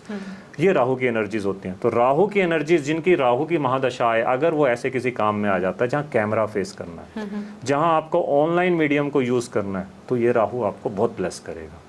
तो राहु, लेकिन अगर आप राहु को कोई बैंक में जॉब करा दीजिए 9 to 5 की, वो राहु मतलब जानलेवा जॉब रहेगी उसके लिए। वो पर्सन कहेगा यार मैं कहाँ फंस गया। Rahu is not meant for 9 to 5 job, है ना। इसको खुल के जीना है। तो राहु वालों के लिए जो बेस्ट उपाय आता है, जब राहु की दशा आती है तो अनसर्टेनिटीज लाइफ में बढ़ जाती हैं, बहुत ज़्यादा अनसर्टेनिटीज बढ़ जाती हैं। तो ऐसे का उपाय क्या है? हनुमान जी। तो हनुमान जी एक ऐसे, मतलब मार्स, मंगल प्लैनेट, हनुमान जी से जिसे हम रिजेंबल करते हैं, तो हनुमान जी एक ऐसे भगवान है, अगर आप उनकी पूजा करते हैं तो राहु की एनर्जी स्वतः ही कंट्रोल हो जाती है। एक मेन उपाय इसके लिए मैं आपको क्या दूंगा कि एक रेड कपड़ा लीजिए, उसके अंदर सौंफ भर दीजिए, हरे वाली जो सौंफ होती है, बेसिक रो सौंफ, हाँ, उस सौंफ को आपने एक पोटली सी बना ली रेड में भरकर, और उस पोटली को आपने डेली अपने पिल्लो के नीचे रखकर सोना। अब देखिएगा कि आपको नींद अच्छी आने लग जाएगी। दिस पोटली will be working like a bodyguard for you. आपको एक ब्लेसिंग मिलने लग जाएगी ऊपर, क्योंकि हमने सौंफ और मंगल, मतलब मंगल और राहु की एनर्जी को हमने बैलेंस किया है इस उपाय से। एक राहु के उपाय में क्या आता है, बड़ा सिंपल सा उपाय है, कोल्ड ड्रिंक। कोल्ड ड्रिंक हम सब जानते हैं कि कोक और पेप्सी एटसेट्रा। आपने ली कोल्ड ड्रिंक की बोतल, जब कभी आप फील कर रहे हो ना कि मैं बहुत नेगेटिव हो गई हूँ, कई बार आप किसी प्रोफेशन से घर जाते हैं, सिंपल आपने एक उपाय करना है, कोल्ड ड्रिंक की बोतल लेनी है, उसको खोलना, अभी ढक्कन उतारना नहीं है, जस्ट खोल दीजिए, उसमें जो गैस होती है ऐसे हिलाइए, उसको गैस बन गई, अपने ऊपर से वही 7 बार वारी, जैसे मैंने आपको बताया, 7 टाइम्स एंटी क्लॉकवाइज आपने वारना। फिर उसको आपने फ्लश आउट कर देना, उस कोल्ड ड्रिंक को आपने फ्लश आउट कर दिया, और जब बोतल खाली होगी आपने घर के बाहर आना है, ढक्कन और बोतल को अलग अलग डायरेक्शन में थ्रो कर देना, फेंक देना। इतना भर आप करेंगे ना, तुरंत वाला आपको फील होगा कि मैं बड़ा लाइट सा फील कर रही हूँ। दूसरा एक और इसका उपाय है, तीसरा उपाय, कि ब्लू कलर के जो टॉयलेट क्लीनर होते हैं, किसी भी ब्रांड का नाम हम नहीं लेते, चलिए, कोई भी ब्लू कलर का टॉयलेट क्लीनर आपने लेना है जी। उसके ऊपर आपने 2 रुपए का एक कॉइन चिपका देना है सेलो टेप से बोतल के ऊपर, हाँ, बोतल के ऊपर, और किसी भी शनिवार को किसी स्वीपर को आपने वो अपने हाथों से दे देना। It will be managing your Rahu energy, और ये करती हैं वर्क, आप करिएगा। तो इस तरह से प्लैनेट्स हैं, मैं मानता हूँ उनके ट्रेड्स आएंगे तो आपके ऊपर हावी होंगे, लेकिन अगर आप छोटे छोटे उपाय भी अपनी लाइफ में करते हैं, बहुत ज़्यादा आपकी लाइफ को एक कंफर्टेबल बना देंगे। तो प्लैनेट से डरने की ज़रूरत नहीं होती है। जी जी जी जी जी। तो जैसे अभी मान लीजिए कोई नेचुरल कैलेमिटीज़ आ जाती है या कोई डिज़ास्टर हो जाता है, तो इस पे भी कुछ राहु केतु की दृष्टि या ऐसा कुछ नक्षत्रों का, प्लैनेट्स का कुछ भाव रहता है? बिल्कुल होता है। जैसे कि छोटा सा एग्जांपल, अगर हम इस रूम में बैठे हैं और यहाँ का एसी बिल्कुल चिल्ड हो, जो है नहीं वैसे, अगर चिल्ड होता, सपोज कीजिए कि एसी बड़ा चिल्ड है और बाहर बहुत धूप है, आप बाहर निकलते हैं अचानक से, तो वो टेम्परेचर डिफरेंस कई बार हमें अटैक करता है, हेल्थ पे इश्यूज आ जाता है, आपको जुकाम हो सकता है, टेम्परेचर ने आपको तंग किया। इसी तरह से जब बड़े प्लैनेट अपना राशि परिवर्तन करते हैं, सूर्य ने राशि परिवर्तन किया और एक ज्वलनकारी राशि में आ गया, ऐसे ही राहु ने राशि परिवर्तन किया, वो किसी ऐसे राशि में आ गया जो उसके दुश्मन की राशि है। तो वो जो टेम्परेचर डिफरेंस है ना, एक तरह से एक घर से दूसरे घर में जाने का, वो एक नेचुरल तबाही लाता है जीवन में तबाहियों के। अब उसमें जिस जिस पर्सन की राहु और केतु की एनर्जीज वीक चल रही होंगी, दशा महादशा चल रही होगी, या शनि की चल रही होगी, मेलेफिक प्लैनेट्स की दशा महादशा चल रही होगी, चुन के उन एनर्जीज को वो बॉडी अपने अंदर अट्रैक्ट करती हैं और शिकार हो जाते हैं। तो ये असर करती हैं। लेकिन मैं फिर भी कहूँगा कि एस्ट्रोलॉजी में बहुत मजाक उड़ाया गया पिछले दिनों कि एक 100 कॉल्ड बड़े से न्यूज़ चैनल पे बहुत सारे एस्ट्रोलॉजर बिठा दिए गए, वर्ल्ड कप चल रहा था क्रिकेट का, कल कौन सेंचुरी मारेगा, कल इंडिया जीतेगा, सब लगे हुए हैं आपस में, सबके अलग अलग वर्डिंग्स थे। हम अपनी ही एस्ट्रोलॉजी का मजाक उड़ा रहे हैं उससे। क्या हुआ, अगले दिन उल्टा ही रिजल्ट आया था, जो भी उन्होंने बोला, वर्ल्ड कप इंडिया हार गया था। तो मैं कहना चाहूँगा एस्ट्रोलॉजी इन चीज़ों के लिए नहीं बनी है कि आप वर्ल्ड कप प्रेडिक्ट कर रहे हैं, आप ये प्रेडिक्ट कर रहे हैं, वो प्रेडिक्ट कर रहे हैं। कैसे, क्या भारत एक छोटा सा, मतलब एक डेट ऑफ बर्थ हो सकती है कंट्री की कभी, कि जो हमारे पता नहीं पुश्तों को भी नहीं पता होगी, हमारे पूर्वजों को भी नहीं पता होगी कि ये कंट्री कब बना। कौन सी आप डेट ऑफ बर्थ ले रहे हैं, उसकी राशि ले रहे हैं और उससे आप प्रेडिक्ट कर रहे हैं कल इंडिया जीतेगा या नहीं जीतेगा। तो इन चीज़ों से लोगों का विश्वास एस्ट्रोलॉजी से हटता। फिर वो कहते हैं एस्ट्रोलॉजी खराब है। तो मैं कहूँगा एस्ट्रोलॉजी खराब नहीं है, एस्ट्रोलॉजर्स की गलती है जिसके कारण आप एस्ट्रोलॉजी को खराब बोलते हैं। अब पीछे एक बहुत पॉडकास्ट एक फेमस हो रहा है, किसी पर्सन का नेम उनका ध्रुव है, आई थिंक ध्रुव नाम से किसी का पॉडकास्ट है, मैंने भी ऐसे रील्स देखी। वो एस्ट्रोलॉजी को रच कर कोस रहे हैं आजकल, क्योंकि उन्होंने एस्ट्रोटॉक एक ऐप है, उसके एस्ट्रोलॉजर्स को बहुत उन्होंने निशाना बनाया, वर्ल्ड कप वाले इंसिडेंट्स को उन्होंने बड़ा प्रमोट किया। तो मैं उनको भी यही कहना चाहूँगा कि वो भी आएँ और हमें अपनी कुंडली दिखाएं बिना बोले। तो हम भी उनके कुछ ना कुछ सीक्रेट पकड़ना चाहेंगे, लेकिन उन्हें एक ज्ञान देना चाहेंगे कि वो एस्ट्रोलॉजी को ना कोसें, वो उन एस्ट्रोलॉजर्स को कोसें जो इस तरह की बचकाना बातों पर आप टीवी पे डिबेट करने आ जाते हैं। तो बहुत लोग बहुत हैं जो दुनिया भर में फैला रहे हैं कि astrology is a myth. It is not a myth, it is a science. क्योंकि मैं तो साइंस का स्टूडेंट हूँ, मैंने ब्लाइंड फेथ इस पर कभी नहीं किया, मुझे फील हुआ तो मैं इस लाइन में आया। और जैसे आपने कहा कि कुछ भी अगर बुरा होता है तो वो पर्टिकुलर पर्सन्स हैं जिनकी ग्रह दशा उस तरह से चल रही होती है तो उन्हें अटैक करता है जी। तो जैसे अब हम देखते हैं कि जैसे वैष्णो देवी बस जा रही है तो जो आतंकवादी हैं उन्होंने हमला कर दिया, लोग मर गए, बस खाई में गिर गई, या केदारनाथ जा रहे हैं वो गिर गए, तो सभी लोगों की दशा खराब थी क्या उस टाइम पे? देखिए ये क्वेश्चन बड़ा वैलिड है, लेकिन अगर आप सोच कर देखो दुनिया में कितने लोग हैं, शायद हम गिन भी ना पाए कितने हैं। और राशियां कितनी हैं? 12 राशियां। लगन कितने होंगे? 12 ही लगन होंगे, 12 ही चंद्र राशियां होंगी और 9 ही प्लैनेट्स होंगे। तो इतने सारे लोगों में इतने सारे लोग इन्हीं 12 राशियों में डिवाइडेड हैं। तो ये क्वेश्चन इतना हमारे लिए हैरान करने वाला नहीं होना चाहिए कि क्या उन सब की राशियां या दशा सेम थी।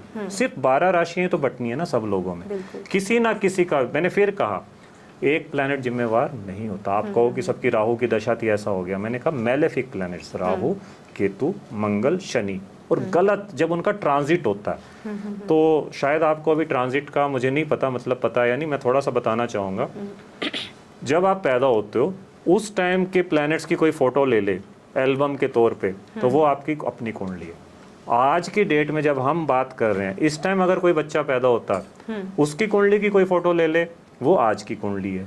आपकी और उस कुंडली को अगर हम मिला दें, that is your current situation. ठीक है, तो उसका मतलब क्या है, जब आप पैदा हुए सपोज कीजिए तब शनि 5 नंबर राशि में थे, मान लेते हैं, और आज की डेट में शनि 11 नंबर राशि में। शनि कंफर्टेबल पोजीशन में, बुरी पोजीशन में नहीं है, लेकिन शनि आज की डेट में अगर किसी गलत राशि में जाएंगे ना तो एक बार तो तूफान मचेगा। किन किन पे मचेगा? जिनकी शनि की महादशा चल रही होगी, जिनकी शनि की अंतरदशा होगी, 7.5 होगी, या फिर शनि के एंटी, जिस राशि में शनि गए हैं उस प्लेनेट का कुछ ऐसा चल रहा होगा। तो ये सारे लोग ना ये एनर्जीज चुन चुन कर मतलब कलेक्टिव होते हैं, मतलब बहाना, मतलब नेचर एक बहाना क्रिएट करती है, एक्सक्यूज क्रिएट करती है। जैसे मैं इसका एक एग्जांपल दूंगा आपको, तो एग्जांपल क्या है, किसी का भी 12th हाउस में जुपिटर होता है, 12 घरों में किसी का 12th हाउस में जुपिटर हो, मैं कह रहा हूँ जी आप उस पर्सन को ब्लाइंड प्रेडिक्शन दे सकते हो कि आपके घर के आसपास मंदिर है जहाँ आप पैदा हुए। और मंदिर कहेंगे सब आजकल इंडिया में हर जगह नहीं, वॉकिंग डिस्टेंस पे होगा, जहाँ की घंटियाँ भी शायद आपको सुनती हों। तो आप कहोगे क्या सभी का? मैं कह रहा हूँ सभी का। आप लाइए सारी कुंडलियाँ लाइए जिनका 12th हाउस में जुपिटर है, उन सबका घर के पास मंदिर है। और जिनका 12th हाउस में मंगल होता है, मैक्सिमम लोगों के घर के आसपास केमिस्ट की शॉप मिलती है या हॉस्पिटल मिलता है, बड़ा हॉस्पिटल। अब आप हमारे शहर में अल्केमिस्ट हॉस्पिटल है, आप उसके पास जाइए, उसके पास के हॉस्पिटल के पास के बहुत सारे लोग मेरे क्लाइंट हैं बाय डिफॉल्ट ही। आप देखिए मंगल का कनेक्शन बनता है उनका 12th हाउस से। तो हम घर को नहीं चुनते हैं, प्लैनेट्स हमें चुनते हैं रिजल्ट देने के लिए। चुन के आप लोगों ने तो घर ले लिया, हॉस्पिटल बाद में बन गया, क्या कर लिया हमने, वो बन गया। जिनका बिल्कुल सराउंडिंग में एरिया, उनका सच में मंगल 12th हाउस से रिलेशन बना रहा। तो प्लैनेट्स अपना रिजल्ट देने के लिए ना बहाना चुन ही लेते हैं। तो इस तरह से ये काम चलता है। जी। एक चीज़ मैं नोट कर रही हूँ कि आपने हैंड पे कुछ लिखा हुआ है। जी, कुछ नहीं, बहुत कुछ लिखा हुआ है, बहुत कुछ नंबर्स लिखे हुए हैं कई बार आपने। तो ये मैं बताना चाहूँगी, ये न्यूमरोलॉजी आ गई। अब ये जैसे मैंने ये 2 नंबर लिखा, अब सबको 2 नंबर नहीं लिखना। पहले ये एरिया देख लीजिए जहाँ हथेली खत्म हो रही है और जहाँ कलाई शुरू हो रही है, बीच का एरिया। 2 नंबर मैंने लिखा है सर्कल बना के और ग्रीन पेन से। अब ये क्या है? दिस इज कॉल्ड कुआ नंबर, KUA, कुआ number. It is like your angel number. तो आज आपके पॉडकास्ट पे मैं निकालना भी बता देता हूँ, लेकिन ये लिखोगे ना तो आपने एक ओथ लेना अपने आप में कि अगर मैं ये नंबर लिखती हूँ जी, मैं 21 दिनों के लिए लिखूंगी। उसके बाद आपने फीडबैक जरूर देना है कि सर ये लिखने के बाद ना मेरी लाइफ में ये चेंज आए। It will be like my गुरु दक्षिणा। अगर मैं आपको ये नंबर दे रहा हूँ तो आप इसका फल जरूर पाइएगा। और लिखने में क्या जा रहा है आपका, लिख कर देखिए, वो डेट ऑफ बर्थ के हिसाब से। हाँ, वो मैं, अगर आपका बर्थ ईयर बताइए मुझे क्या है? ईयर? हाँ जी, पूरा नहीं, ओनली ईयर। 1989। अब जैसे मैम का बर्थ ईयर 1989 है, तो इसमें क्या आ गया? 1 + 9 + 8 + 9 कर लीजिए, क्या आया टोटल? 1 + 9 10 हो गया, 10 + 8 18 हो गया, 18 + 9 27 हो गया, 18 + 9 27 हो गया। तो अगेन 27 में 2 + 7 9 हो गया।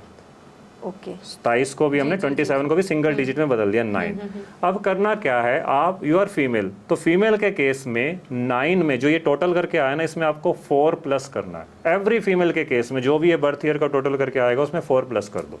तो 9 में 4 प्लस कर दीजिए, क्या आया 13 मीन्स 1 + 3 4, तो आपको यहाँ पर 4 लिखना है। ओके यही बर्थ ईयर अगर मेल का होता तो उसे इसको 11 में से माइनस करना था, मतलब 11 - 9 उसका 2 आता, तो 2 लिखना था। ये नंबर जब आप लिखने लग जाएंगे ना, मतलब आप याद करेंगे कि इसकी एनर्जीज बड़ी शानदार होती है। आपको ये फील होगा कि मेरे साथ कोई मेरे एंजल्स रहने आ गए जो मुझे पल पल पर सपोर्ट कर रहे हैं। इस नंबर की एनर्जी आपको बहुत जरूरी है। अब आपका क्या निकाला हमने, 4 इज, हाँ but is 4 is Rahu, Rahu is camera, तो you are in the right field. Film line, online medium, internet, छा जाओ आप इस पे। आप लिखिएगा, मेरे पॉडकास्ट में तो कम से कम लिख लीजिएगा ताकि हमें फायदा हो। हाँ, इस 4 की एनर्जी हमें चाहिए आपकी तरफ से। तो इस तरह से इसे कुआ नंबर बोलते हैं। अब आता है ये नंबर 15, ये जो मैंने यहाँ लिखा है ये सभी के लिए 15 रहेगा। ये आपको लिखना है इस वाली फिंगर के नीचे, इस पर्वत पे 15 नंबर सर्कल बना के ग्रीन से। अगर आप किसी ऐसे बिजनेस में हैं जहाँ डेली इनकम का सोर्स हो, मन में मानिए कि जो भी आप कर रहे हैं कि यार इतना पैसा आना चाहिए, अब वो लिमिट में होना चाहिए, ऐसा भी नहीं कि हाँ कि बहुत ज़्यादा आपने करोड़ों रुपीस मांग ली। 15 नंबर आप लिखिए जिस भी बिजनेस में, आप यकीन मानिएगा more than your capacity you will be earning, आपको आता है पैसा। ये 15 नंबर मीन्स 1 + 5 6, शुक्र, शुक्र की एनर्जी आपके पास पैसा खींच के लाती। तो इसको प्लस करके नहीं लिखना, ये अलग अलग। हाँ, ये सिंगल 1 और 5 और सर्कल के अंदर। लास्ट नंबर है 8 9 7, ये इस थंब के नीचे वाले एरिया पे आपको लिखना है 8 9 7, इसमें सर्कल नहीं लगाना। ये नंबर होता है sudden gains, not routine income. अचानक से, जो किसी ऐसे फील्ड में हो जहाँ अचानक से पैसा आता हो, कोई ऐसा क्लाइंट आ जाए जो अच्छा पेइंग कैपेसिटी का हो, 8 9 7 इट रियली वर्क्स। तो फिर मैं कह रहा हूँ, मैं साइंस का स्टूडेंट हूँ, अगर मैं लिख रहा हूँ तो मैंने फील किया होगा। कोई भी रेमेडी मैं बिना टेस्टेड वे में नहीं दे रहा हूँ, तो आप लिख कर देखिए और आप फर्क देखिएगा। नंबर हमेशा वर्क करते हैं, सिर्फ यूज करना आना चाहिए। मैं आज से ही लिखती हूँ, कभी भी किसी भी समय लिख सकते हैं। हाँ, मतलब जब भी ये रब हो जाए, आपको लगे मिट गया, फिर लिख लो। हाँ, इस तरह से ग्रीन पेन से। जी जी। ओके, तो सर ठीक है, ये तो सारी विद्याएं हो गई। एक चीज़ होती है कि लोग कितना मान रहे हैं। अब दूसरी चीज़, क्योंकि हमारे पास कई लोग ऐसे भी आते हैं, कमेंट्स आते हैं लोगों के कि अगर सीखना हो उन्हें, तो क्या इस एस्ट्रोलॉजी में वो अपना प्रोफेशन या फ्यूचर इनकम वाइज देख सकते हैं? अब इसमें सबसे पहला लाइव एग्जांपल तो मैं ही हूँ कि मैंने भी साइंस फील्ड छोड़ के, प्रिंसिपल की जॉब छोड़ के मैं इस लाइन में आया हूँ। लेकिन मैं आपको बताना चाहूँगा, मेरे इस फील्ड में अब तक 11,000 से ज़्यादा स्टूडेंट्स हो चुके हैं जो मैं अब तक टीच कर चुका हूँ। वो मुझसे भी अच्छा कहीं ना कहीं बड़े अच्छे अच्छे अपने यूट्यूब चैनल चला रहे हैं जिनमें मिलियंस व्यूज़ हैं, क्योंकि उनका राहु बड़ा अच्छा होगा। लेकिन हमने बड़े अच्छे से कोचिंग दी है उनको।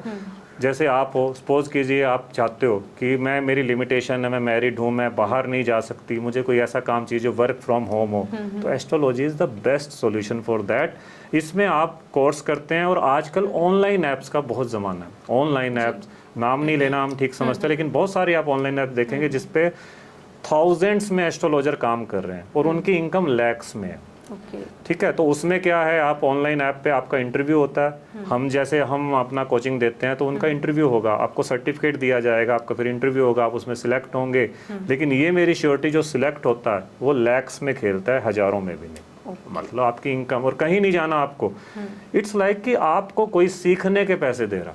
आप ऐप पे जाएंगे, आप यूज़र से बात करेंगे, उनको सॉल्यूशन देंगे, आपकी नॉलेज कितनी एनहांस होगी। एनहांस होते होते आपको पैसे भी मिल रहे हैं एंड आप करियर भी बना रहे हो, आपका किसी पे डिपेंड भी नहीं हो।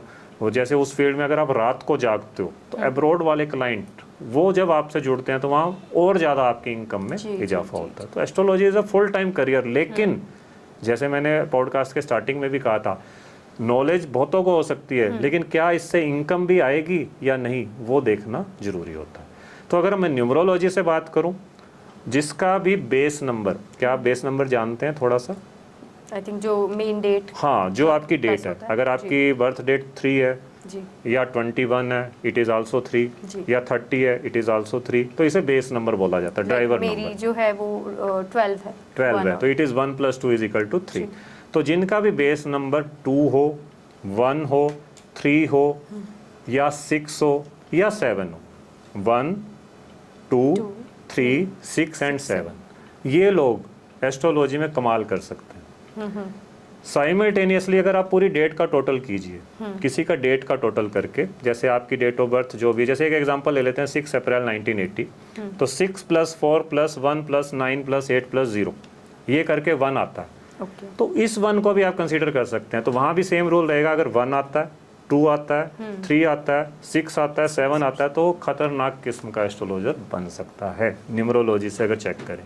अगर हम कुंडलियों से चेक करें तो शनि और केतु का कॉम्बिनेशन किसी में है, शनि और चंद्रमा का कॉम्बिनेशन किसी में है, बुध और केतु का कॉम्बिनेशन किसी में है, सूर्य और केतु का कॉम्बिनेशन किसी में है, तो ऐसा पर्सन एस्ट्रोलॉजी बहुत अच्छी कर सकता है। लेकिन अगर इन्हीं पे राहु की दृष्टि पड़ जाए, इन्हीं पे शनि की दृष्टि पड़ जाए, तो आप इसको करियर में भी ले सकते हैं। तो ये कुछ चीज़ें होती हैं। हम हर स्टूडेंट को कभी नहीं कि उसने कहा कोचिंग लेना और हम सिखाना शुरू कर दें। पहले कुंडली देखिए, उसमें वो योग होगा तभी वो आपका अच्छा स्टूडेंट बनेगा, नहीं तो उसका भी टाइम वेस्ट, आपका भी टाइम वेस्ट। लेकिन ये फुल टाइम करियर है। ये क्वेश्चन आपका बड़ा वैलिड था, बल्कि बहुत ज़्यादा अच्छा करियर है आज की डेट में। बट उससे पहले सीखने से पहले अपनी कुंडली दिखा लेनी चाहिए। हाँ देखो, ताकि बाद में उसका टाइम ना वेस्ट हो। वो कुछ सपना देखकर आपसे कोचिंग ले रहा है, और या तो उसका शौक हो जस्ट कि मैंने सिर्फ शौक के लिए, देन ही और शी इज़ मोस्ट वेलकम। लेकिन अगर प्रोफेशन बनाना है तो कुंडली दिखा लेनी चाहिए। जी जी जी जी जी। तो और सर कुछ हम अगर छूट रहे हैं कहीं पर आप बताइए। एक टॉपिक शायद छूट रहा है कि वास्तुशास्त्र आजकल बहुत चल रहा है। हाँ, वास्तुशास्त्र आजकल नहीं, वास्तुशास्त्र बहुत पुराना शास्त्र है, जो आजकल लोगों को ज़्यादा समझ आ रहा है। एक्चुअली मुझे लगता है कि मीडिया के थ्रू या सोशल मीडिया के थ्रू जी अब वो सामने आ रहा है और घर घर में पहुंच रहा है, तभी लोगों को नॉलेज हो रही है। क्योंकि पहले ये था, ये सब अंधविश्वास है। बिल्कुल बिल्कुल बिल्कुल। लेकिन जो ज़्यादा नॉलेज हो रही है वो भी कहीं ना कहीं कहते हैं ना कि खराब ही काम कर रहा है। हर पर्सन नॉर्थ ईस्ट में ये होना चाहिए, साउथ ईस्ट में ये होना। अगर सारी डायरेक्शन ही आप सेम करने लग जाएंगे लेट्स से, तो कैसे चलेगा।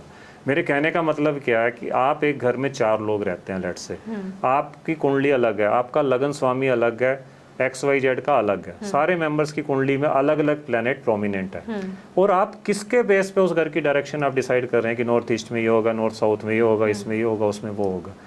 एक पर्सन को तो वो सूट कर जाएगा, लेकिन व्हाट अबाउट अदर।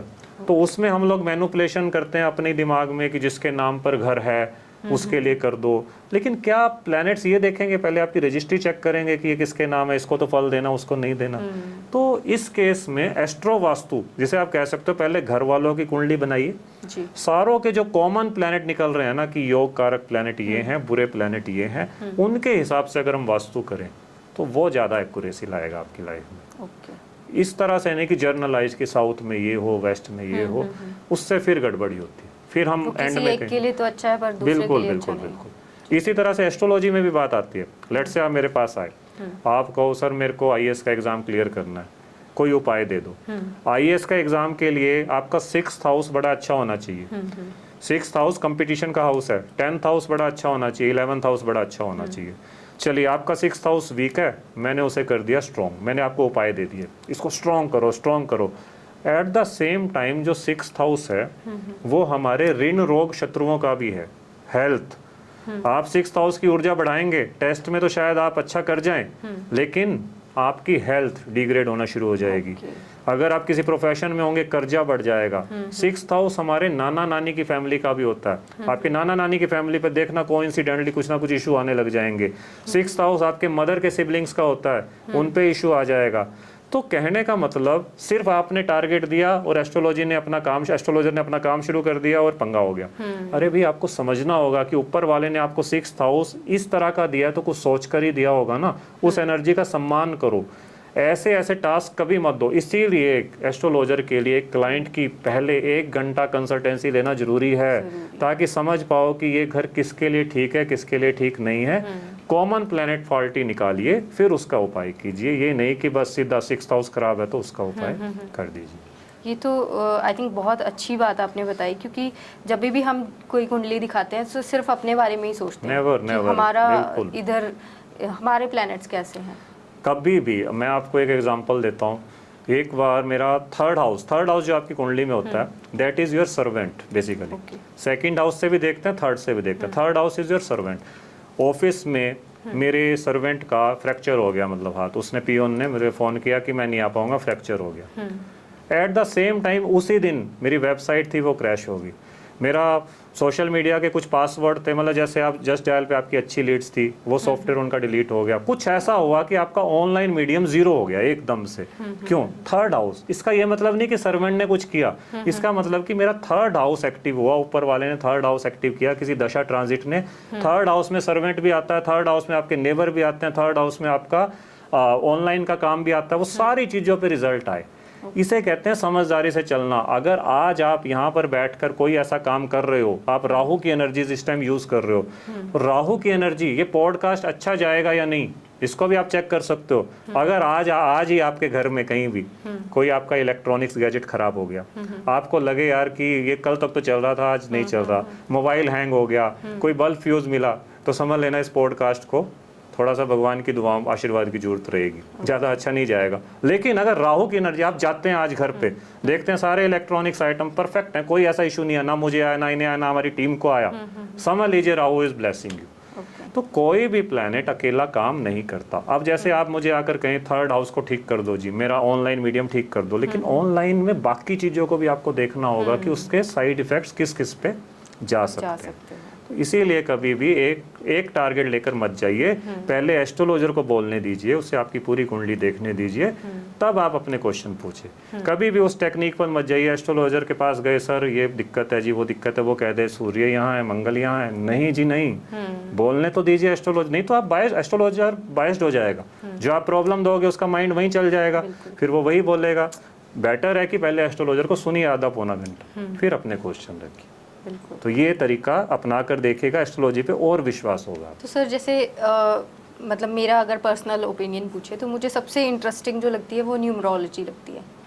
तो ये कितनी प्रतिशत एक्यूरेट होती है? देखो, जैसे मैंने पॉडकास्ट के स्टार्टिंग में भी बोला, मेरे लिए सबसे फेवरेट है। ओके। आपको एक छोटा सा प्रिंसिपल बता रहा हूँ न्यूमरोलॉजी का। 1 से लेके 9 तक नंबर होते हैं, आपको पता होगा। 1 से लेके 9 तक नंबर में सारे ग्रह आ गए।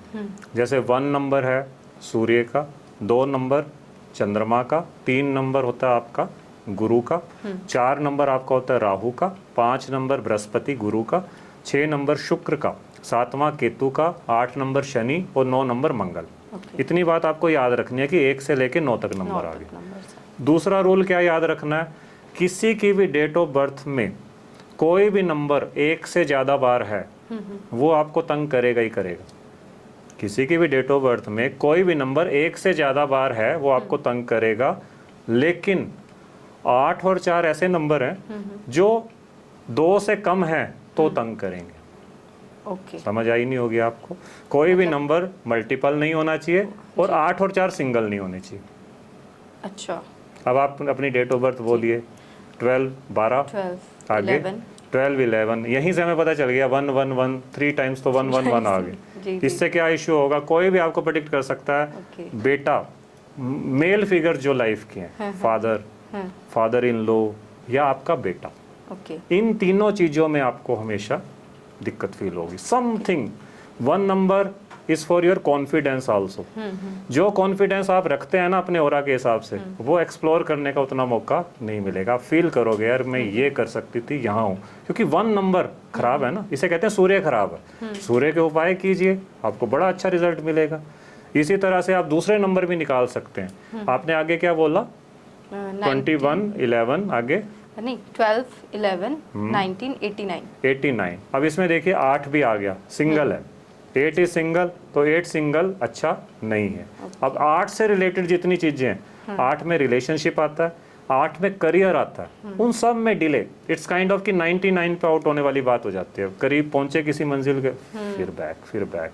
क्यों? शनि डबल नहीं। लेकिन मायूस नहीं होना। इसमें एक इंटरेस्टिंग बात आपको बता रहा हूँ। न्यूमरोलॉजी में 1 से लेके 9 नंबर की महादशा आती रहती है। जब 1 नंबर की दशा आएगी कभी, वो 1 साल के लिए आएगी। 2 नंबर की दशा 2 साल के लिए, 3 की 3 के लिए।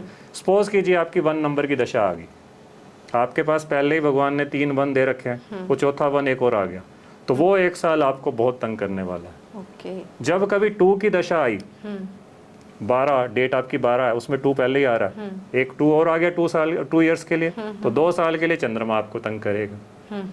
Got it? अभी बुरा नहीं मानना, अभी आगे ट्विस्ट आएगा। 3 नंबर की दशा आई 3 साल के लिए, आपके पास 3 पहले ही है, कैसे है? 1 + 2 = 3, 12 है ना डेट आपकी, तो डबल 3 हो गया, तो वो 3 साल भी आप तंग आओगे। उसके बाद 4 साल, राहु की 4 साल के लिए आई, 4 आपके पास है ही नहीं, 4 नहीं है, तो मैंने आपको बोला कि 4 सिंगल अच्छा नहीं होता, तो जब 4 साल आएंगे तब भी आपको थोड़ी सी दिक्कत फील होगी। फिर आएगा 5 आपके पास नहीं है डेट ऑफ बर्थ में, वो 5 साल आपके लिए इतने ज़बरदस्त जाएंगे कि आपको ऐसा लगेगा कि बस इन 5 सालों में मैंने ज़िंदगी जी लेनी है। फिर आएगा 6 साल, 6 आपके पास नहीं है, 6 साल ज़बरदस्त गए, 6 + 5 11 साल हो गए। 7 नंबर, ऐसे ऐसे आपको देखना है। और ऐसे जैसे आपका शनि मैंने खराब बोला, 8 नंबर 1 है क्योंकि आपके पास, जब शनि की 8 नंबर की 8 सालों के लिए दशा आएगी तो आपके पास डबल 8 हो जाएंगे, उस टाइम आप अपना करियर देखिएगा। फिर भी अगर आप अपने लाइफ को भगवान भरोसे छोड़ के बैठे रहे, चल रहा है जी देखी जाएगी, अरे भी आप कितने अच्छे मौके भी तो छोड़ रहे हो।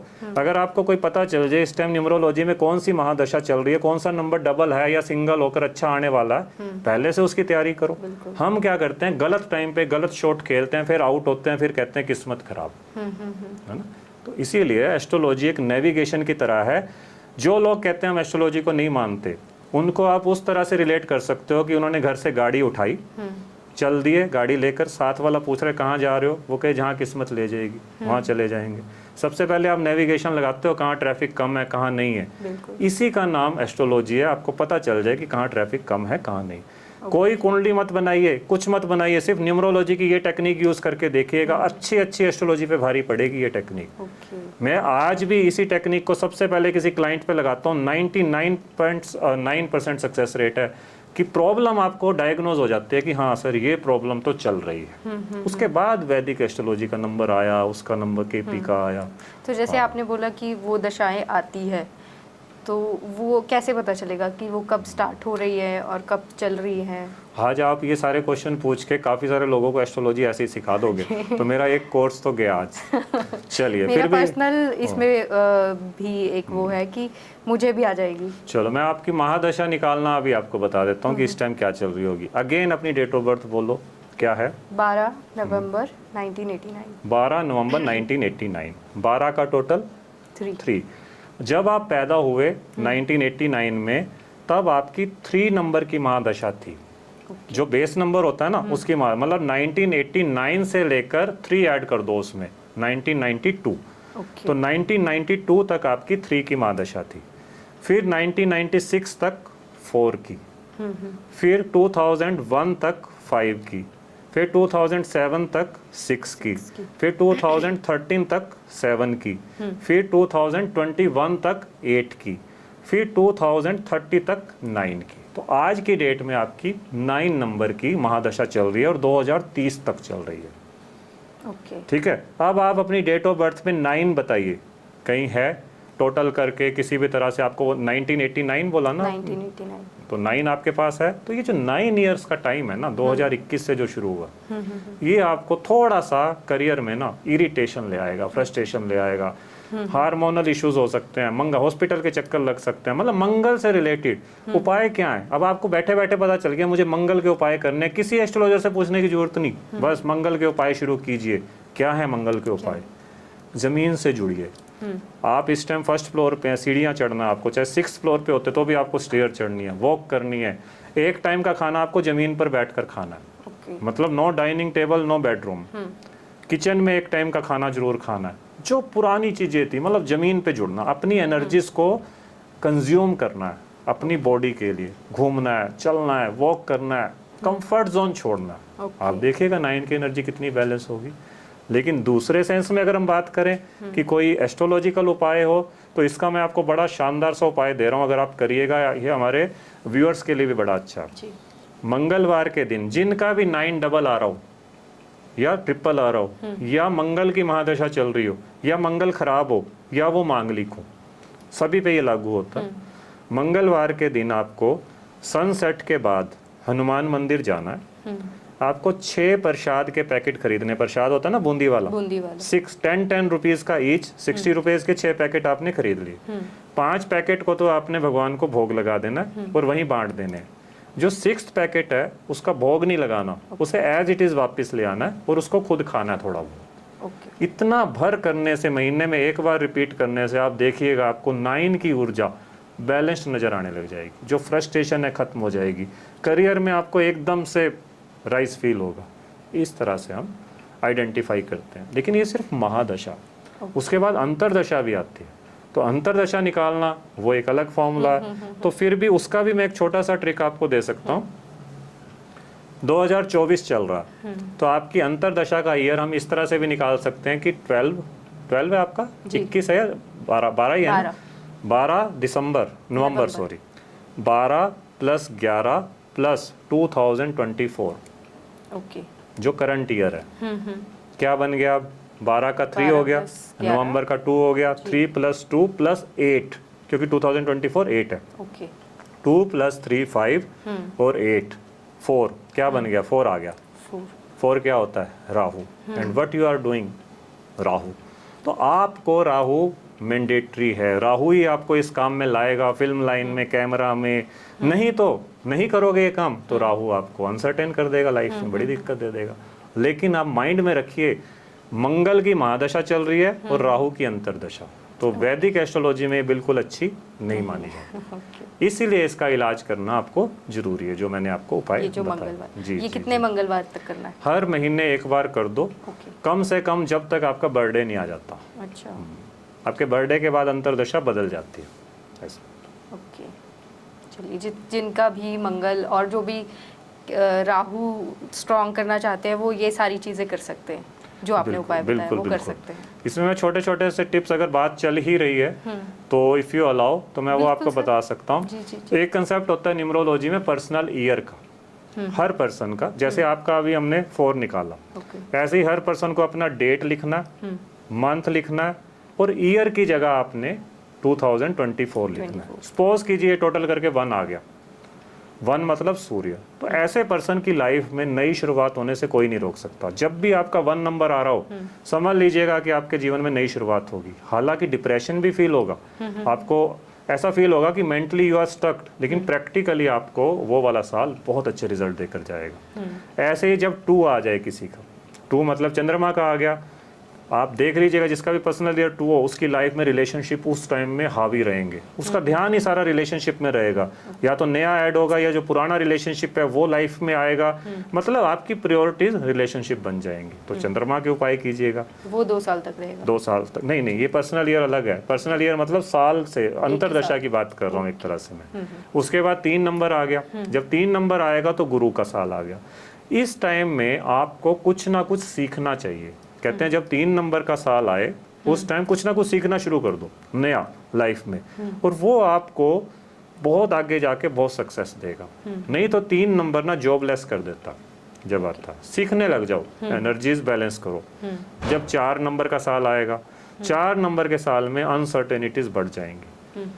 अब हर कोई तो पॉडकास्ट नहीं बनाता, हर कोई तो कैमरे के आगे नहीं जा सकता, तो जो नहीं जा सकते उनका 4 नंबर उनकी लाइफ को अनसर्टेन कर देता।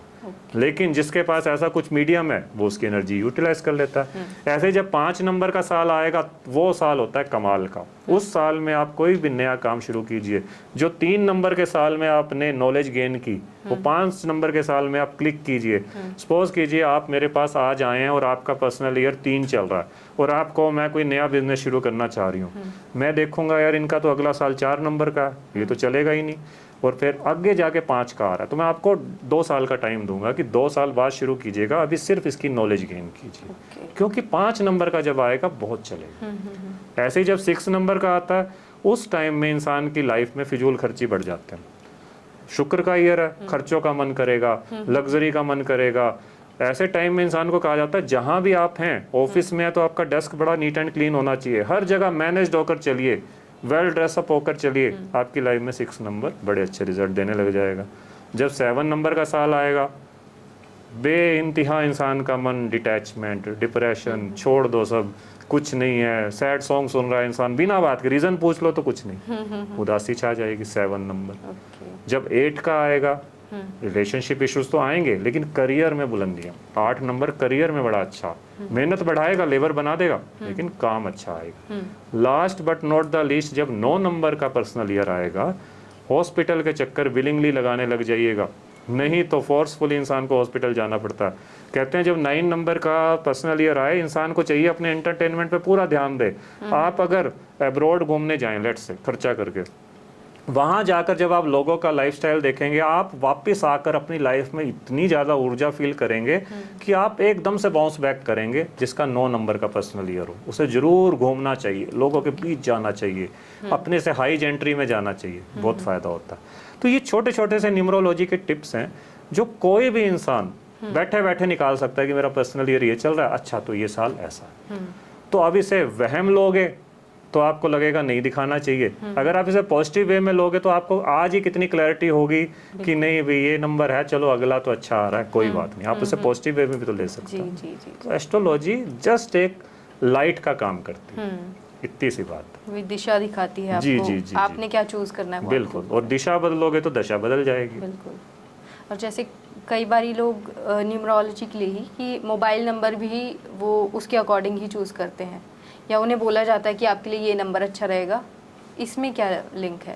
देखो पर्सनली अगर पूछो, न्यूमरोलॉजी में मोबाइल न्यूमरोलॉजी बहुत ज़्यादा हॉट केक है, बहुत हॉट टॉपिक है, बहुत चलता है। लेकिन मैं पर्सनली इसमें ज़्यादा विश्वास कम करता हूँ।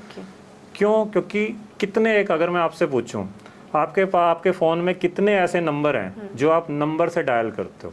आपने नाम फीड किया हुआ है सबका, नाम से आप नंबर मिला देते हो, मिल जाता है। कहाँ नंबर का रोल आया? ये तब इम्प्लीमेंट होती हैं चीज़ें कि आप अननोन, जैसे मेरा एक बिजनेस है, मेरे बोर्ड पे वो नंबर लिखा है, आप आए हो एज अ क्लाइंट, आपने वो नंबर डायल किया 9 ये वो मोबाइल न्यूमरोलॉजी है। तो अगर आपका कोई ऐसा काम है तब तो मोबाइल न्यूमरोलॉजी वर्क करेगी। लेकिन अगर आप एक घरेलू लेडी हैं, आप जॉब कर रहे हैं जिसमें नंबर का बार बार एक्सचेंज ही नहीं है, तो mobile number does not matter at all. ठीक है, इसी में नेम न्यूमरोलॉजी भी आ जाता है। अब नेम न्यूमरोलॉजी में कितने एक ऐसे नाम है जो आप स्टैंडर्ड वे में फीड करते हो। लेट्स से आपके हस्बैंड का नाम XYZ है, तो आप क्या उसे XYZ थोड़ा फीड करेंगे? आपने अपने हस्बैंड का किसी और नाम से फीड किया होगा, उनके फ्रेंड्स ने किसी और नाम से, तो आपने इतना महंगा न्यूमरोलॉजिस्ट लेकर नाम चेंज कराया और लोग अपने अपने मजे में मतलब अलग अलग नामों से उसको फीड कर रहे हैं, तो फेल हो गया। तो तब फायदा होता है अगर हम अपना नाम अपने कम से कम अपने सर्कल में सबके मोबाइल में कहो भी प्लीज यही नाम आप फीड करना मेरा, विजिटिंग कार्ड पे वो नाम छपवाइए, आपके यूट्यूब चैनल पे वो नाम छपवाइए, तब वो नाम वर्क करता है। कई बार हम ये देखते हैं कि स्पेलिंग चेंज कर लेते हैं या एक नंबर, एक अल्फ़ाबेट एक्स्ट्रा लगा लेते हैं, तो वो वर्क करता है? बिल्कुल, राम से बड़ा राम का नाम। जैसे मैंने आते ही कहा आपका प्लैनेट टॉक्स, इस नेम की वाइब्रेशन जब मैंने चेक की तो बड़े अच्छे अच्छे प्लैनेट इसमें आए और प्योरली एस्ट्रोलॉजी को सपोर्ट करते हुए आए। नाम में वाकई ही बहुत मानता है, लेकिन फिर वही कहूँगा, अगर नाम आपका पब्लिक सही ढंग से फीड तो करे, सही ढंग से यूज़ तो करे। किसी भी आप फिल्म स्टार को ले लीजिए, बड़े से बड़े फिल्म स्टार को, बड़े से बड़े इंडस्ट्रीज को, सब ने नेम में कुछ ना कुछ करेक्शन कराया।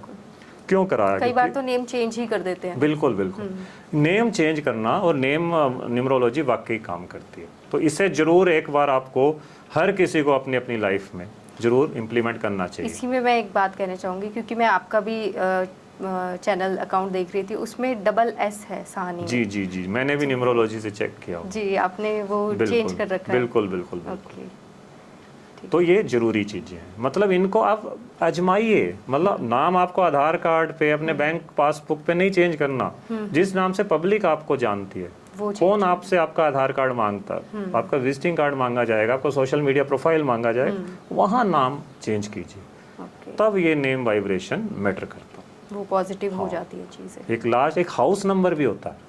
जी, हाउस नंबर बड़ा मैटर। अब इसमें फिर वही वास्तु एस्ट्रो वास्तु बात आ गई। आपके हाउस का टोटल 8 बन रहा है, 4 बन रहा है, these are not good number for anyone. मेरे खुद के फ्लैट का नंबर 8 बनता, तो it is not good at all. लेकिन फिर कहानी अटकती है कि जो उस घर में लोग रह रहे हैं उनका वो वाला प्लैनेट कैसा है।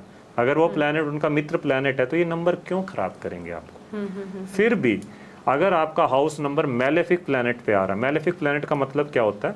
शनि, राहु, केतु, मंगल। अगर इन प्लैनेट्स की ऊर्जा आ रही है आपके हाउस नंबर पे, तो अपने घर का नाम रख लीजिए। जैसे आई एम वीरेंद्र साहनी, तो साहनीज इट्स लाइक किसान इज, या कुछ जैसे बड़े से बड़े आप फिल्म स्टार उठा लीजिए, मन्नत, शाहरुख खान का बंगला का नाम मन्नत, अमिताभ जी का जलसा, कहाँ है उनका हाउस नंबर किसको पता? क्योंकि उन्होंने न्यूमरोलॉजिकली अपने घर का नाम रखा हुआ, तो उससे आपके हाउस की वाइब्रेशन काफ़ी ठीक हो जाती है। अंबानी के भी घर का कुछ ना कुछ नाम है, हाँ एंटीरियर जो भी है, मुझे याद नहीं, लेकिन मतलब ये सब ने नाम रखा होगा, तो कुछ तो रीज़न होगा। लोअर क्लास और हायर क्लास दोनों एस्ट्रोलॉजी में विश्वास रखते हैं। लोअर क्लास तंत्र मंत्र, ये जादू कर दो जी मेरा ये ठीक हो जाए। Higher class everything as per astrology करता। जो मिडिल क्लास हमारा तबका है वो बैठे हैं प्राउडली और कहेंगे इन चीज़ों में कुछ नहीं रखा। तो उन्हीं मिडिल क्लास को हम टारगेट करना चाह रहे हैं, भैया आप भी लोअर क्लास में ना गिर जाना, अपर क्लास में जाने का सुनहरी मौका। अब लोग कहते हैं कि आपकी एस्ट्रोलॉजी में इतना दम है तो आप क्यों नहीं करोड़पति बन गए, बड़ा वैलिड क्वेश्चन होता। तो मैं उन्हें कहना चाहूँगा हर कुंडली का एक कोडिंग सिस्टम है। आपकी कुंडली में अगर राजयोग है तो जरूरी नहीं अंबानी ही हो आप जिस भी फील्ड में होगे ना, आप अपनी छाप जरूर छोड़ोगे। अगर आपकी कुंडली में दम है और अगर आप उपाय करते हो, जिस भी फील्ड में आप जाओगे दुनिया आपकी वैल्यू जरूर करेगी, उस फील्ड के आप अंबानी बनोगे। तो इस तरह से एस्ट्रोलॉजी वर्क करती है। बिल्कुल। तो सर एक एपी जो आपने बताई, सॉरी केपी तो उसके बारे में थोड़ा सा और नॉलेज देना चाहेंगे जी? क्योंकि मैंने ये सुना है, सॉरी, कि मैंने ये सुना है कि साउथ इंडिया में जो एस्ट्रोलॉजी है वो सबसे ज़्यादा सटीक है, मतलब वो परफेक्ट है। परफेक्ट यहाँ की भी स्टडी है, लेकिन अब आप मैं फिर वही कंट्रोवर्शियल कोई स्टेटमेंट ना हो जाए। लेट्स से मैं एक एस्ट्रोलॉजर हूँ और मेरा पैरेलल में कोई कर्म कांड का स्थान है, मतलब जहाँ मैं पूजा पाठ, मेरा एक मंदिर है, जो मर्जी लगा लीजिए, तो मुझे भी अपना घर चलाना, तो मैं आपको उपाय ऑब्वियसली वही दूंगा कि आप ये पूजा करा लीजिए, इसके 21,000 देने, 31,000 देने, क्योंकि मुझे अपना प्रोडक्ट देना है आपको। उससे कॉमन यूज़र के मन में बात जाती है कि एस्ट्रोलॉजी तो फेक है, तो पैसा लूटने का बिजनेस बना रखा है। उस तरह का जो सारा छलावा था ना, वो नॉर्थ इंडिया में ज़्यादा हुआ।